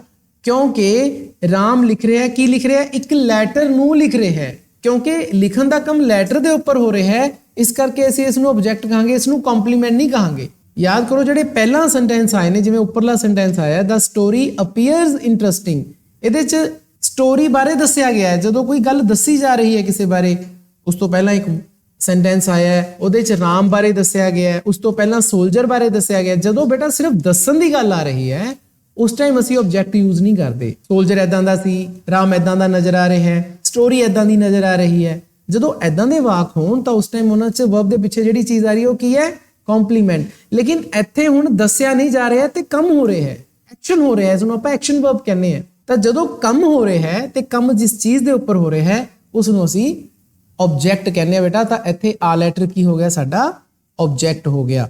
ਦੂਸਰੀ ਐਗਜ਼ਾਮਪਲ ਦੇਖੋ, ਦ ਪੀਅਨ ਰੈਂਗ ਦਾ ਬੈਲ। ਦ ਪੀਅਨ ਨਾउन ਹੋ ਗਿਆ, ਇਹ ਨਾउन ਫਰੇਜ਼ ਹੋ ਗਿਆ। ਕੰਮ ਕੀ ਹੋ ਰਿਹਾ ਹੈ, ਵਜਾਉਣ ਦਾ, ਤਾਂ ਵਜਾਉਣ ਵਾਲੀ ਗੱਲ ਆ ਗਈ, ਵਰਬਲ ਗਰੁੱਪ ਆ ਗਿਆ। ਕਿਹਨੂੰ ਵਜਾਇਆ ਜਾ ਰਿਹਾ ਹੈ, ਬੈਲ ਨੂੰ, ਕਿਉਂਕਿ ਘੰਟੀ ਨੂੰ ਵਜਾਇਆ ਜਾ ਰਿਹਾ ਹੈ, ਕੋਈ ਐਕਸ਼ਨ ਹੋ ਰਿਹਾ ਹੈ। ਇੱਥੇ ਗੱਲ ਨਹੀਂ ਦੱਸੀ ਜਾ ਰਹੀ, ਇੱਥੇ ਇੱਕ ਐਕਸ਼ਨ ਨੂੰ ਦੱਸਿਆ ਜਾ ਰਿਹਾ ਹੈ ਕਿ ਘੰਟੀ ਵਜਾਈ ਗਈ, ਇਸ ਕਰਕੇ ਦਾ ਬੈਲ ਸਾਡੀ ਕੀ ਹੋ ਗਈ ਜੀ, ਆਬਜੈਕਟ ਹੋ ਗਿਆ। ਅਗਲੀ ਐਗਜ਼ਾਮਪਲ ਦੇਖੋ, ਦ ਪ੍ਰਿੰਸੀਪਲ ਇਸ਼ੂਡ ਦਾ ਆਰਡਰਸ। ਦਾ ਪ੍ਰਿੰਸੀਪਲ ਨਾउन ਫਰੇਜ਼ ਹੋ ਗਿਆ ਜੀ, ਸਬਜੈਕਟ ਦੀ ਥਾਂ ਤੇ ਆ ਰਿਹਾ। ਇਸ਼ੂਡ ਕੰਮ ਹੋ ਰਿਹਾ, ਉਹਨੇ ਇਸ਼ੂ ਕੀਤਾ ਹੈ, ਕੋਈ ਜਾਰੀ ਚੀਜ਼ ਕੀਤੀ ਹੈ, ਵਰਬਲ ਗਰੁੱਪ ਹੋ ਗਿਆ। ਹਾਲਾਂਕਿ ਵਰਬਲ ਗਰੁੱਪ ਤਾਂ ਨਹੀਂ ਹੈ, ਇਹ ਇਕੱਲੀ ਵਰਬ ਹੀ ਹੈ, ਕੋਈ ਹੋਰ ਵਰਡ ਤਾਂ ਇਹਦੇ ਨਾਲ ਨਹੀਂ ਆਇਆ, ਲੇਕਿਨ ਫਿਰ ਵੀ ਅਸੀਂ ਇਸ ਨੂੰ VG ਕਹਾਂਗੇ। ਦਾ ਆਰਡਰਸ, ਕਿਉਂਕਿ ਇਸ਼ੂ ਕਿਹਨੂੰ ਕੀਤਾ ਜਾ ਰਿਹਾ ਹੈ, ਆਰਡਰਸ ਨੂੰ ਇਸ਼ੂ ਕੀਤਾ ਜਾ ਰਿਹਾ ਤੇ ਆਰਡਰਸ ਨਾउन ਹੋ ਗਏ, ਇਸ ਕਰਕੇ ਅਸੀਂ ਇਸ ਨੂੰ ਆਬਜੈਕਟ ਕਹਾਂਗੇ। ਹੁਣ ਤੁਹਾਨੂੰ ਪਤਾ ਲੱਗ ਗਿਆ ਬੇਟਾ ਕਿ ਕੰਪਲੀਮੈਂਟ ਤੇ ਆਬਜੈਕਟ 'ਚ ਕੀ ਫਰਕ ਹੈ। ਤਾਂ ਜਿਹੜਾ ਤੀਸਰਾ ਪੈਟਰਨ ਬਣਦਾ ਹੈ ਉਹਦੇ 'ਚ noun phrase, verbal group and object. ਜਿਹੜਾ ਦੂਜਾ ਬਣਿਆ ਸੀ ਉਹਦੇ 'ਚ ਨਾउन ਫਰੇਜ਼, ਵਰਬਲ ਗਰੁੱਪ ਤੇ ਕੰਪਲੀਮੈਂਟ ਬਣਿਆ ਸੀ। ਪਹਿਲਾ ਸਾਡਾ ਸੀਗਾ ਸਿਰਫ ਨਾउन ਫਰੇਜ਼ ਤੇ ਵਰਬਲ ਗਰੁੱਪ। ਤਾਂ ਇਸ ਤਰ੍ਹਾਂ ਤੁਸੀਂ ਇਹ ਚੀਜ਼ ਯਾਦ ਰੱਖਣੀ ਹੈ। ਹੁਣ ਸਾਡਾ ਚੌਥਾ ਪੈਟਰਨ ਦੇਖੋ, ਫਿਰ ਨਾउन ਫਰੇਜ਼ ਹੈ ਜੀ, ਵਰਬਲ ਗਰੁੱਪ ਹੈ, ਲੇਕਿਨ ਇਹਦੇ 'ਚ 2 ਆਬਜੈਕਟ ਆ ਗਏ। ਆ ਆਬਜੈਕਟ ਹੀ ਰਹੇ ਨੇ, ਇੱਕ ਇਨਡਾਇਰੈਕਟ ਹੈ, ਇੱਕ ਡਾਇਰੈਕਟ ਹੈ। ਯਾਦ ਕਰੋ ਤੁਸੀਂ +1 ਕਲਾਸ ਦੇ ਵਿੱਚ ਇਹਦੀ ਐਕਸਰਸਾਈਜ਼ ਕੀਤੀ ਸੀ ਐਕਟਿਵ ਪੈਸਿਵ 'ਚ, ਲੇਕਿਨ ਇੱਥੇ ਹੁਣ ਇਹਦਾ ਪੈਟਰਨ ਦੱਸਿਆ ਗਿਆ। ਹੁਣ ਦੇਖੋ, ਰਾਧਾ ਟੀਚਿਸ ਅਸ ਇੰਗਲਿਸ਼। ਰਾਧਾ ਨੇ ਸਾਨੂੰ ਅੰਗਰੇਜ਼ੀ ਪੜ੍ਹਾਈ। ਰਾਧਾ ਟੀਚਰ ਦਾ ਨਾਮ ਹੈ, ਤਾਂ ਰਾਧਾ ਨੇ ਸਾਨੂੰ ਅੰਗਰੇਜ਼ੀ ਪੜ੍ਹਾਈ। ਹੁਣ ਕੰਮ ਤਾਂ ਬੇਟਾ ਪੜ੍ਹਾਉਣ ਦਾ ਹੋ ਰਿਹਾ ਹੈ, ਟੀਚ, ਇਹਦਾ ਮਤਲਬ ਇਹ ਵਰਬ ਹੋ ਗਈ, ਵਰਬਲ ਗਰੁੱਪ ਹੋ ਗਿਆ। ਰਾਧਾ ਨਾउन ਫਰੇਜ਼ ਹੋ ਗਿਆ, ਸ਼ੁਰੂ 'ਚ ਆ ਗਿਆ। ਲੇਕਿਨ ਦੇਖੋ, ਇਹ ਪੜ੍ਹਾਉਣ ਦਾ ਕੰਮ 2 ਜਣਿਆਂ ਤੇ ਹੋ ਰਿਹਾ ਹੈ। ਇੱਕ ਤਾਂ ਇੰਗਲਿਸ਼ ਨੂੰ ਪੜ੍ਹਾਇਆ ਜਾ ਰਿਹਾ ਹੈ, ਇੱਕ ਸਾਨੂੰ ਪੜ੍ਹਾਇਆ ਜਾ ਰਿਹਾ ਹੈ। ਰਾਧਾ ਕੀ ਕਰ ਰਹੀ ਹੈ? ਇੰਗਲਿਸ਼ ਨੂੰ ਵੀ ਪੜ੍ਹਾ ਰਹੀ ਹੈ, ਸਾਨੂੰ ਵੀ ਪੜ੍ਹਾ ਰਹੀ ਹੈ, ਲੇਕਿਨ ਸਾਨੂੰ ਅੰਗਰੇਜ਼ੀ ਪੜ੍ਹਾ ਰਹੀ ਹੈ। ਤਾਂ ਦੋ ਆਬਜੈਕਟ ਆ ਗਏ ਨਾ। ਹੁਣ ਇਹਦੇ ਚ ਡਾਇਰੈਕਟ ਆਬਜੈਕਟ ਤੇ ਇਨਡਾਇਰੈਕਟ ਆਬਜੈਕਟ ਕੀ ਹੈ? ਜਿਹੜਾ ਡਾਇਰੈਕਟ ਆਬਜੈਕਟ ਹੈ ਬੇਟਾ ਉਹ ਹੈ ਜਿਹੜਾ ਵਰਬ ਦਾ ਐਕਸ਼ਨ ਜਿਸ ਤੇ ਨਾਲ ਦੀ ਨਾਲ ਹੁੰਦਾ ਹੈ। ਇਹਨੂੰ ਆਪਾਂ ਕਹਿੰਦੇ ਆ direct objects receive the action of the verb. ਪਹਿਲਾਂ ਇੱਥੇ ਲਿਖ ਲੈਂਦੇ ਆਪਾਂ ਕਿ ਡਾਇਰੈਕਟ ਆਬਜੈਕਟ ਦਾ ਮਤਲਬ ਕੀ ਹੈ। ਜਿਹੜਾ ਵਰਬ ਦਾ ਐਕਸ਼ਨ ਹੋ ਰਿਹਾ ਹੁੰਦਾ ਉਹਨੂੰ ਡਾਇਰੈਕਟਲੀ ਰਿਸੀਵ ਕਰਦਾ ਹੈ ਡਾਇਰੈਕਟ ਆਬਜੈਕਟ। ਇਨਡਾਇਰੈਕਟ ਆਬਜੈਕਟ ਕੀ ਹੈ ਜੀ? ਇਨਡਾਇਰੈਕਟ ਆਬਜੈਕਟਸ ਰਿਸੀਵ ਦਾ ਡਾਇਰੈਕਟ ਆਬਜੈਕਟ। ਦੇਖੋ ਦੋ ਆਬਜੈਕਟ ਹੋ ਗਏ ਸਾਡੇ, ਇੱਕ ਡਾਇਰੈਕਟ ਆਬਜੈਕਟ ਹੈ, ਇੱਕ ਇਨਡਾਇਰੈਕਟ ਆਬਜੈਕਟ ਹੈ।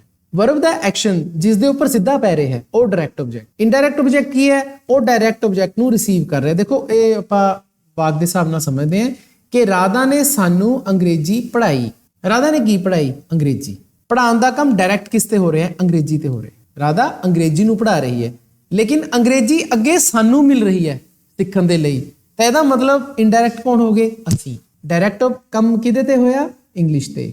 ਲੇਕਿਨ ਜਿਹੜਾ ਦੂਜਾ ਹੈ ਉਹ ਕਿਉਂਕਿ ਅੰਗਰੇਜ਼ੀ ਉਹਨਾਂ ਨੂੰ ਸਿੱਖਣ ਨੂੰ ਮਿਲ ਰਹੀ ਹੈ ਇਸ ਕਰਕੇ ਉਹ ਇਨਡਾਇਰੈਕਟ ਹੋ ਗਏ। ਦੂਸਰਾ ਸੈਂਟੈਂਸ ਦੇਖੋ, ਸ਼ੀ ਗੇਵ ਮੀ ਆ ਪੈਨ। ਉਸਨੇ ਮੈਨੂੰ ਇੱਕ ਪੈਨ ਦਿੱਤਾ। ਸ਼ੀ ਸਾਡਾ ਨਾउन ਫਰੇਜ਼ ਹੋ ਗਿਆ, ਗੇਵ ਸਾਡੀ ਵਰਬਲ ਗਰੁੱਪ ਹੋ ਗਿਆ, ਅੱਗੇ ਦੋ ਆਬਜੈਕਟ ਆ ਗਏ। ਕੀ ਦਿੱਤਾ? ਪੈਨ। ਐਕਸ਼ਨ ਕਿਹਦੇ ਤੇ ਹੋਇਆ? ਪੈਨ ਤੇ। ਡਾਇਰੈਕਟ ਐਕਸ਼ਨ ਕਿਹਦੇ ਤੇ ਹੋ ਗਿਆ? ਪੈਨ ਤੇ। ਇਹਦਾ ਮਤਲਬ ਪੈਨ ਸਾਡਾ ਕੀ ਹੋਇਆ? Direct object. ਪਰ ਕਿਉਂਕਿ ਪੈਨ ਅੱਗੇ ਸਾਨੂੰ ਮਿਲ ਗਿਆ ਤਾਂ ਅਸੀਂ ਇਨਡਾਇਰੈਕਟ ਹੋ ਗਏ।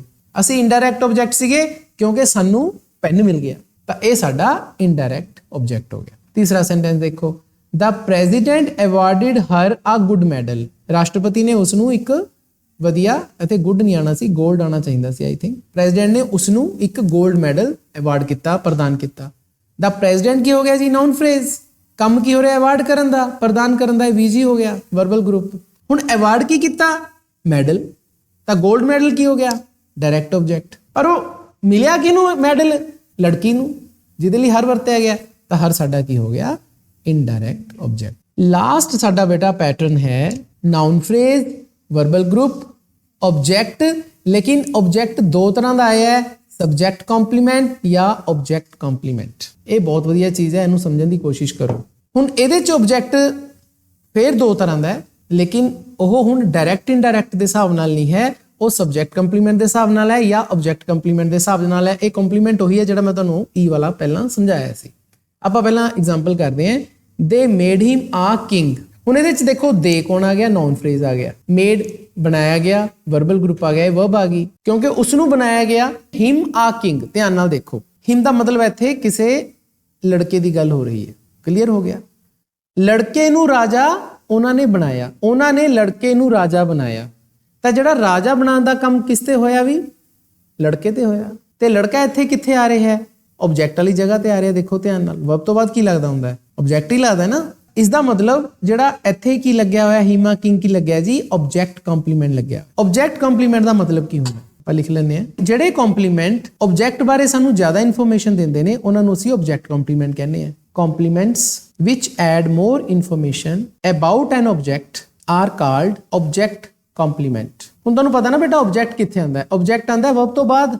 ਤਾਂ ਜੇਕਰ ਜਿਹੜਾ ਸ਼ਬਦ ਵਰਬ ਤੋਂ ਬਾਅਦ ਆ ਰਿਹਾ ਹੈ ਉਹਦੇ ਬਾਰੇ ਕੰਪਲੀਮੈਂਟ ਇਨਫੋਰਮੇਸ਼ਨ ਦੇ ਰਹੇ ਨੇ ਤਾਂ ਅਸੀਂ ਉਸ ਨੂੰ ਆਬਜੈਕਟ ਕੰਪਲੀਮੈਂਟ ਕਹਾਂਗੇ, ਜੋ ਕਿ ਇੱਥੇ ਲੱਗਿਆ। ਦੇਖੋ ਧਿਆਨ ਨਾਲ ਦੁਬਾਰਾ ਸਮਝੋ ਕਿ ਦੇ ਮੇਡ ਹਿਮ ਆ ਕਿੰਗ। ਹੁਣ ਹਿਮ ਇੱਥੇ ਕਿੱਥੇ ਆ ਰਿਹਾ ਹੈ? ਆਬਜੈਕਟ ਵਾਲੀ ਜਗ੍ਹਾ ਤੇ ਆ ਰਿਹਾ ਨਾ, ਕਿ ਉਹਨਾਂ ਨੇ ਉਸ ਨੂੰ ਬਣਾਇਆ। ਕੀ ਬਣਾਇਆ? ਰਾਜਾ। ਰਾਜਾ ਉਸ ਨੂੰ ਹੀ ਬਣਾਇਆ ਗਿਆ ਨਾ, ਉਸ ਲੜਕੇ ਦੇ ਬਾਰੇ ਉਹ ਗੱਲ ਹੋ ਰਹੀ ਹੈ ਕਿ ਉਹਨਾਂ ਨੇ ਉਸ ਲੜਕੇ ਨੂੰ ਰਾਜਾ ਬਣਾਇਆ। ਤਾਂ ਆ ਕਿੰਗ ਜਿਹੜਾ ਸ਼ਬਦ ਵਰਤਿਆ ਗਿਆ ਹੈ ਇਹ ਕੀ ਹੈ ਜੀ? ਆਬਜੈਕਟ ਕੰਪਲੀਮੈਂਟ ਹੈ, ਬਿਕੋਜ਼ ਇਹ ਆਬਜੈਕਟ ਹਿਮ ਦੇ ਲਈ ਯੂਜ਼ ਕੀਤਾ ਗਿਆ, ਜਿਹੜਾ ਕਿ ਆਪਾਂ ਇੱਥੇ ਡੈਫੀਨੇਸ਼ਨ 'ਚ ਸਮਝਾਇਆ ਹੈ। ਹੁਣ ਤੁਸੀਂ ਦੂਸਰਾ ਦੇਖੋ, ਸ਼ੀ ਲੈਫਟ ਹਿਮ ਆ ਬ੍ਰੋਕਨ ਵੂਮਨ। ਇੱਕ ਲੜਕੀ ਤੇ ਲੜਕੇ ਦੀ ਗੱਲ ਹੋ ਰਹੀ ਹੈ, ਲੜਕੀ ਲੜਕੇ ਨੂੰ ਛੱਡ ਕੇ ਚਲੀ ਗਈ। ਇਹੀ ਕਿਹਾ ਨਾ, ਸ਼ੀ ਲੈਫਟ ਹਿਮ। ਹਿਮ ਕਿਹਦੇ ਲਈ? ਲੜਕੇ ਲਈ ਯੂਜ਼ ਹੋਇਆ ਹੈ। ਸ਼ੀ ਲੈਫਟ ਹਿਮ, ਲੜਕੀ ਲੜਕੇ ਨੂੰ ਛੱਡ ਕੇ ਚਲੀ ਗਈ, ਪਰ ਉਸਦਾ ਦਿਲ ਟੁੱਟਿਆ ਹੋਇਆ ਸੀ ਜਦੋਂ ਛੱਡ ਕੇ ਗਈ। ਹੁਣ ਇਹ ਜਿਹੜਾ ਦਿਲ ਟੁੱਟੇ ਹੋਣ ਦੀ ਗੱਲ ਕੀ ਮੁੰਡੇ ਦੀ ਹੋ ਰਹੀ ਹੈ? ਲੜਕੀ ਦੀ ਗੱਲ ਹੋ ਰਹੀ ਹੈ। ਤੇ ਲੜਕੀ ਕਿੱਥੇ ਆਈ ਹੈ? ਸਬਜੈਕਟ ਦੀ ਜਗ੍ਹਾ ਤੇ। ਸਬਜੈਕਟ ਕਿੱਥੇ ਆਉਂਦਾ ਹੈ? ਵਰਬ ਤੋਂ ਅੱਗੇ। ਸ਼ੀ ਇੱਥੇ ਸਾਡਾ ਸਬਜੈਕਟ ਹੈ, ਲੈਫਟ ਸਾਡੀ ਵਰਬ ਹੋ ਗਈ, ਹਿਮ ਇੱਥੇ ਸਾਡਾ ਆਬਜੈਕਟ ਹੋ ਗਿਆ। ਆ ਬ੍ਰੋਕਨ ਵੂਮਨ ਜਿਹੜਾ ਫਰੇਜ਼ ਯੂਜ਼ ਹੋਇਆ ਹੈ, ਇਹ ਬ੍ਰੋਕਨ ਵੂਮਨ ਕਿਹਦੇ ਲਈ ਯੂਜ਼ ਹੋਇਆ? ਇਹ ਹਿਮ ਲਈ ਯੂਜ਼ ਨਹੀਂ ਹੋਇਆ ਬੇਟਾ, ਇਹ ਕਿਹਦੇ ਲਈ ਯੂਜ਼ ਹੋਇਆ? ਉਸ ਲੜਕੀ ਲਈ ਯੂਜ਼ ਹੋਇਆ, ਕਿਉਂਕਿ ਉਹ ਲੜਕੀ ਸਾਡੀ ਸੈਂਟੈਂਸ ਦੀ ਸਬਜੈਕਟ ਹੈ। ਤਾਂ ਅਸੀਂ ਆ ਬ੍ਰੋਕਨ ਵੂਮਨ ਨੂੰ ਕੀ ਕਹਾਂਗੇ? ਇਹ ਸਬਜੈਕਟ ਕੰਪਲੀਮੈਂਟ ਹੈ। ਤਾਂ ਸਬਜੈਕਟ ਕੰਪਲੀਮੈਂਟ ਦੀ ਡੈਫੀਨੇਸ਼ਨ ਕੀ ਹੋਗੀ? Compliments which follow the verb and which add information about the subject. ਤਾਂ ਬੇਟਾ ਆਪਾਂ ਲਿਖਿਆ ਹੈ ਕਿ ਜਿਹੜੇ ਕੰਪਲੀਮੈਂਟਸ ਸਬਜੈਕਟ ਦੇ ਬਾਰੇ ਸਾਨੂੰ ਜ਼ਿਆਦਾ ਇਨਫੋਰਮੇਸ਼ਨ ਦਿੰਦੇ ਆ ਉਹਨੂੰ ਅਸੀਂ ਸਬਜੈਕਟ ਕੰਪਲੀਮੈਂਟ ਕਹਿੰਦੇ ਆ। ਬਿਲਕੁਲ ਆਬਜੈਕਟ ਕੰਪਲੀਮੈਂਟ ਵਾਂਗੂ ਹੀ ਹੁੰਦੇ ਨੇ, ਲੇਕਿਨ ਜਿਹੜੇ ਆਬਜੈਕਟ ਬਾਰੇ ਸਾਨੂੰ ਦੱਸਦੇ ਨੇ ਉਹ ਆਬਜੈਕਟ ਕੰਪਲੀਮੈਂਟ ਨੇ, ਜਿਹੜੇ ਸਬਜੈਕਟ ਬਾਰੇ ਦੱਸਦੇ ਨੇ ਉਹ ਸਬਜੈਕਟ ਕੰਪਲੀਮੈਂਟ ਨੇ। ਹੁਣ ਤੁਸੀਂ ਅਗਲਾ ਸੈਂਟੈਂਸ ਦੇਖੋ, he proved her a good husband. ਉਹ ਉਸਦੇ ਲਈ ਇੱਕ ਚੰਗਾ ਹਸਬੈਂਡ ਪ੍ਰੂਵ ਹੋਇਆ। ਹੁਣ ਹੀ ਇੱਥੇ ਸਾਡਾ ਸਬਜੈਕਟ ਹੈ, ਹਰ ਇੱਥੇ ਸਾਡੀ ਆਬਜੈਕਟ ਹੈ ਇੱਕ ਤਰੀਕੇ ਨਾਲ। ਆ ਗੁੱਡ ਹਸਬੈਂਡ ਕਿਹਦੇ ਲਈ ਵਰਤਿਆ ਗਿਆ ਹੈ? ਹੀ ਲਈ ਵਰਤਿਆ ਗਿਆ ਹੈ। ਹੀ ਕਿੱਥੇ ਪਿਆ? ਸਬਜੈਕਟ ਦੇ ਤੌਰ ਤੇ ਪਿਆ। ਤਾਂ ਇਹ ਕੀ ਬਣ ਗਿਆ? ਸਬਜੈਕਟ ਕੰਪਲੀਮੈਂਟ ਬਣ ਗਿਆ। ਅਗਲਾ ਸੈਂਟੈਂਸ ਦੇਖੋ, ਹੀ ਪ੍ਰੂਵਡ ਹਰ ਇਨੋਸੈਂਟ। ਉਸਨੇ ਉਸ ਲੜਕੀ ਨੂੰ ਇਨੋਸੈਂਟ ਪ੍ਰੂਵ ਕਰਤਾ, ਉਸ ਲੜਕੀ ਨੂੰ ਨਿਰਦੋਸ਼ ਸਾਬਿਤ ਕਰਤਾ। ਹੁਣ ਜਿਹੜੀ ਨਿਰਦੋਸ਼ ਵਰਤਿਆ ਗਿਆ ਸ਼ਬਦ ਕਿਹਦੇ ਲਈ ਵਰਤਿਆ ਗਿਆ? ਮੁੰਡੇ ਲਈ ਵਰਤਿਆ ਗਿਆ, ਕੁੜੀ ਲਈ? ਕੁੜੀ ਲਈ ਵਰਤਿਆ ਗਿਆ। ਕੁੜੀ ਕਿੱਥੇ ਪਈ ਹੈ? ਆਬਜੈਕਟ ਵਾਲੀ ਥਾਂ ਤੇ ਪਈ ਹੈ। ਤੇ ਫਿਰ ਇਹ ਕੀ ਹੋ ਗਿਆ ਜੀ? ਆਬਜੈਕਟ ਕੰਪਲੀਮੈਂਟ ਹੋ। ਤਾਂ ਬੇਟਾ ਹੁਣ ਤੱਕ ਅਸੀਂ ਜੋ ਕਰਿਆ ਸੀ ਉਹ ਸਾਨੇ ਇਨਫੋਰਮੇਸ਼ਨ ਪੜ੍ਹੀ ਹੈ ਡਿਕਲੇਰੇਟਿਵ ਸੈਂਟੈਂਸਿਸ ਦੀ, ਕਿ ਉਹਨਾਂ ਦੇ ਪੈਟਰਨ ਕਿੱਦਾਂ ਦੇ ਨੇ, ਇਹਦੇ ਬਾਰੇ ਅਸੀਂ ਜਾਣਕਾਰੀ ਪ੍ਰਾਪਤ ਕੀਤੀ ਹੈ। ਸਾਡੀ ਐਕਸਰਸਾਈਜ਼ ਹੁਣ ਸਟਾਰਟ ਹੁੰਦੀ ਹੈ। ਹੁਣ ਦੇਖੋ ਕੀ ਲਿਖਿਆ, ਕਹਿੰਦੇ ਨਾਓ here are some sentences from the story, analyze the sentences and identify the pattern। ਕਹਿੰਦੇ ਸਟੋਰੀ ਦੇ ਕੁਝ ਸੈਂਟੈਂਸਿਸ ਲਏ ਗਏ ਨੇ। ਹੁਣ ਜਿੰਨੇ ਤੁਹਾਨੂੰ 6 ਸੈਂਟੈਂਸਿਸ ਦਿਖ ਰਹੇ ਨੇ ਨੀਚੇ, ਇਹ ਸਟੋਰੀ ਚੋਂ ਲਏ ਗਏ ਨੇ। ਇਹਨਾਂ ਸੈਂਟੈਂਸਿਸ ਨੂੰ ਐਨਾਲਾਈਜ਼ ਕਰੋ ਅਤੇ ਪੈਟਰਨ ਆਇਡੈਂਟੀਫਾਈ ਕਰੋ। ਜਿਹੜੇ ਆਪਾਂ ਉੱਪਰ 5 ਪੈਟਰਨ ਪੜ੍ਹੇ ਨੇ ਉਹਨਾਂ ਦੇ ਹਿਸਾਬ ਨਾਲ ਇਹਨਾਂ ਦਾ ਪੈਟਰਨ ਬਣਾਉਣਾ ਹੈ। ਕਿਹੜਾ ਪੈਟਰਨ ਹੈ? ਇੱਕ ਐਗਜ਼ਾਮਪਲ ਵੀ ਦੱਸ ਰੱਖੀ ਹੈ ਇਹਨਾਂ ਨੇ, Nathu swept the steps of the bank. ਨੱਥੂ ਤੋਂ ਬਾਅਦ ਇਹਨਾਂ ਨੇ ਸਲੈਸ਼ ਪਾਤੀ, ਸਵੈਪ ਤੋਂ ਬਾਅਦ ਸਲੈਸ਼ ਪਾਤੀ, ਐਵੇਂ ਸਲੈਸ਼ਿਸ ਸਾਨੂੰ ਪਾਣੀਆਂ ਪੈਣਗੀਆਂ। ਤੇ ਨੱਥੂ ਸਾਡਾ ਨਾउन ਫਰੇਜ਼ ਹੋ ਗਿਆ, ਸਵੈਪ ਸਾਡੀ ਵਰਬਲ ਗਰੁੱਪ ਹੋ ਗਿਆ। 10 ਸਟੈਪਸ ਆਫ ਦਾ ਬੈਂਕ ਕੀ ਹੈ? ਕਿਉਂਕਿ ਉਸਨੇ ਸਫਾਈ ਕਿਹਦੀ ਕੀਤੀ ਹੈ? ਬੈਂਕ ਦੇ ਸਟੈਪਸ ਦੀ ਕੀਤੀ ਹੈ, ਕੰਮ ਬੈਂਕ ਦੇ ਸਟੈਪਸ ਤੇ ਹੋਇਆ ਹੈ। ਤਾਂ ਇਸ ਕਰਕੇ ਇਹ ਕੀ ਹੋ ਗਿਆ? ਆਬਜੈਕਟ ਤੇ ਪੈਟਰਨ ਕਿਹੜਾ ਬਣ ਗਿਆ? 3, ਕਿਉਂਕਿ ਤੀਜੇ ਨੰਬਰ ਤੇ ਆਇਆ ਸੀ। ਤਾਂ ਸਾਨੂੰ 3 ਚੀਜ਼ਾਂ ਕਰਨੀਆਂ ਪੈਣਗੀਆਂ। ਇੱਕ ਤਾਂ ਸਾਨੂੰ ਸਲੈਸ਼ਿਸ ਪਾਣੀਆਂ ਪੈਣਗੀਆਂ, ਉਹਨਾਂ ਦੇ ਗਰੁੱਪਿੰਗ ਕਰਨੀ ਪਊਗੀ। ਉਸ ਤੋਂ ਬਾਅਦ ਸਾਨੂੰ ਹਰ ਇੱਕ ਗਰੁੱਪ ਦਾ ਨਾਮ ਲਿਖਣਾ ਪਊਗਾ ਕਿ ਉਹ ਨਾउन ਫਰੇਜ਼ ਹੈ, ਵਰਬਲ ਗਰੁੱਪ ਹੈ, ਆਬਜੈਕਟ ਹੈ। ਫਿਰ ਇਹ ਸਾਰਾ ਕਰਨ ਤੋਂ ਬਾਅਦ ਸਾਨੂੰ ਪੈਟਰਨ ਦੱਸਣਾ ਪਊਗਾ। ਤਾਂ ਇਹ 3 ਕੰਮ ਸਾਨੂੰ ਹਰ ਇੱਕ ਸੈਂਟੈਂਸ ਦੇ ਨਾਲ ਕਰਨੇ ਪੈਣਗੇ। ਤਾਂ ਪਹਿਲਾ ਸੈਂਟੈਂਸ ਤਾਂ ਹੋ ਗਿਆ ਜੀ। ਦੂਜਾ ਹੈ ਦ ਡਸਟ ਸੈਟਲ ਡਾਊਨ। ਇਹ ਵੀ ਆਇਆ ਉਦੋਂ ਜਦੋਂ ਸ਼ੁਰੂ 'ਚ ਹੀ ਆਉਂਦਾ, ਝਾੜੂ ਮਾਰਦਾ ਹੈ। ਡਸਟ ਇੱਥੇ ਮਿੱਟੀ ਧੂੜ ਨੂੰ ਕਿਹਾ ਗਿਆ।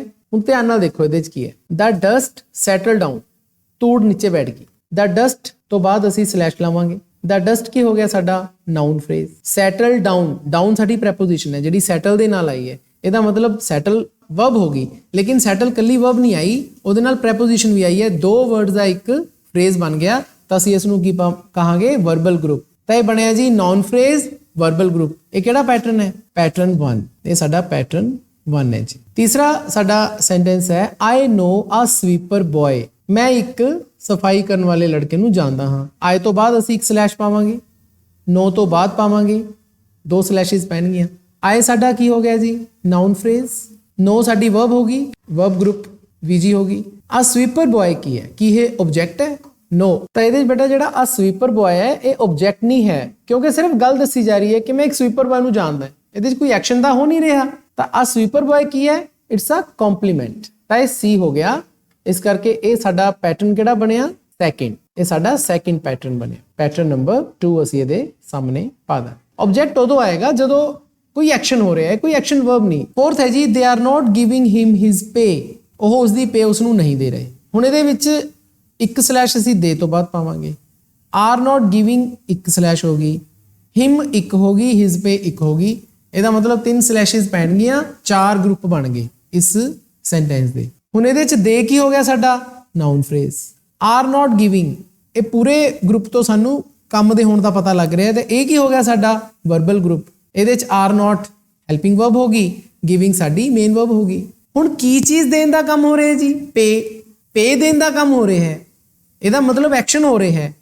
ਪੇ ਦੇਣਾ ਐਕਸ਼ਨ ਹੋ ਗਿਆ ਨਾ। ਇਹਦਾ ਮਤਲਬ ਸਾਡੇ ਇਹ 2 ਆਬਜੈਕਟ ਹੋ ਗਏ। ਇੱਕ ਹਿਜ਼ ਪੇ ਵੀ ਆਬਜੈਕਟ ਹੈ, ਹਿਮ ਵੀ ਆਬਜੈਕਟ ਹੈ। ਸਾਨੂੰ ਦੋਨਾਂ ਆਬਜੈਕਟਾਂ ਨੂੰ ਅਲੱਗ-ਅਲੱਗ ਕਰਕੇ ਲਿਖਣਾ ਪਊਗਾ ਕਿ ਇਹਦੇ ਚ ਇਨਡਾਇਰੈਕਟ ਕਿਹੜਾ, ਡਾਇਰੈਕਟ ਕਿਹੜਾ, ਕਿਉਂਕਿ ਕੀ ਦਿੱਤਾ ਜਾ ਰਿਹਾ ਹੈ? ਪੇ ਨੂੰ ਦਿੱਤਾ ਜਾ ਰਿਹਾ ਹੈ। ਪੇ ਦੇ ਉੱਪਰ ਕੰਮ ਹੋ ਰਿਹਾ ਹੈ। ਤਾਂ ਹਿਜ਼ ਪੇ ਕੀ ਸਾਡਾ ਹੋ ਗਿਆ ਜੀ?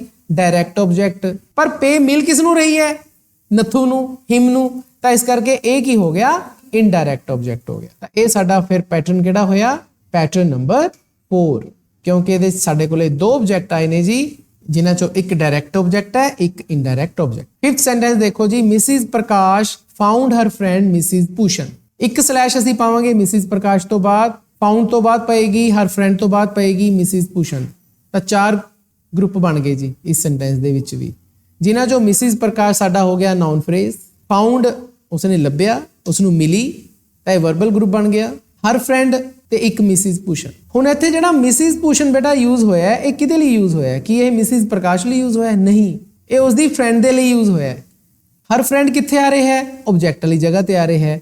ਮਿਸਿਸ ਭੂਸ਼ਣ ਕੰਪਲੀਮੈਂਟ ਹੋ ਗਿਆ ਤਾਂ ਇੱਥੇ ਕੀ ਯੂਜ਼ ਹੋਇਆ ਜੀ? ਆਬਜੈਕਟ ਕੰਪਲੀਮੈਂਟ ਯੂਜ਼ ਹੋਇਆ ਹੈ। ਤਾਂ ਆਬਜੈਕਟ ਕੰਪਲੀਮੈਂਟ ਵਾਲਾ ਸਾਡਾ ਕਿਹੜਾ ਪੈਟਰਨ ਬਣਿਆ ਸੀਗਾ ਜੀ?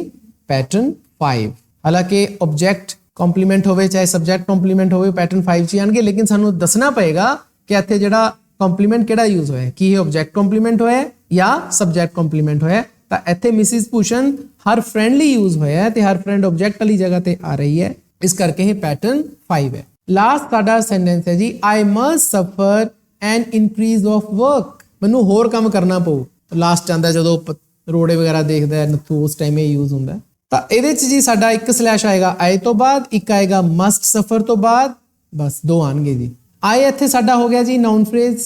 ਮਸਟ ਇੱਥੇ ਦੇਖੋ ਕੀ ਹੈ? It's a modal verb. Modal verb ਇੱਕ ਤਰ੍ਹਾਂ ਦੀ ਹੈਲਪਿੰਗ ਵਰਬ ਹੁੰਦੀ ਹੈ ਜੋ ਕਿ ਮੇਨ ਵਰਬ ਤੋਂ ਪਹਿਲਾਂ ਆਉਂਦੀ ਹੈ। ਇਹਦਾ ਮਤਲਬ ਮਸਟ ਤੇ ਸਫਰ ਦੋਨੇ ਕਿਹਨੂੰ ਡਿਨੋਟ ਕਰ ਰਹੇ ਨੇ ਜੀ? ਵਰਬਲ ਗਰੁੱਪ ਨੂੰ ਡਿਨੋਟ ਕਰ ਰਹੇ ਨੇ। ਮੈਂ ਤੁਹਾਨੂੰ ਡੈਫੀਨੇਸ਼ਨ 'ਚ ਵੀ ਲਿਖਾਇਆ ਸੀ, ਦੇਖੋ ਧਿਆਨ ਨਾਲ। ਡੈਫੀਨੇਸ਼ਨ ਮੈਂ ਤੁਹਾਨੂੰ ਵਰਬ ਗਰੁੱਪ ਦੀ ਕੀ ਲਿਖਾਈ ਸੀ ਕਿ it consist of a verb and an auxiliary or a modal verb. Helping verb ਵੀ ਹੋ ਸਕਦੀ ਹੈ, ਮਾਡਲ ਵਰਬ ਵੀ ਹੋ ਸਕਦੀ ਹੈ। ਇੱਥੇ ਮਾਡਲ ਵਰਬ ਬੇਟਾ ਯੂਜ਼ ਹੋਈ ਹੈ ਮਸਟ। ਮਸਟ ਸਾਡੀ ਕੀ ਹੈ ਜੀ? ਮਾਡਲ ਵਰਬ ਹੈ ਜਿਹੜੀ ਕਿ ਮੇਨ ਵਰਬ ਸਫਰ ਤੋਂ ਪਹਿਲਾਂ ਆ ਰਹੀ ਹੈ, ਇਸ ਕਰਕੇ ਸਾਡਾ ਕੀ ਹੋ ਗਿਆ?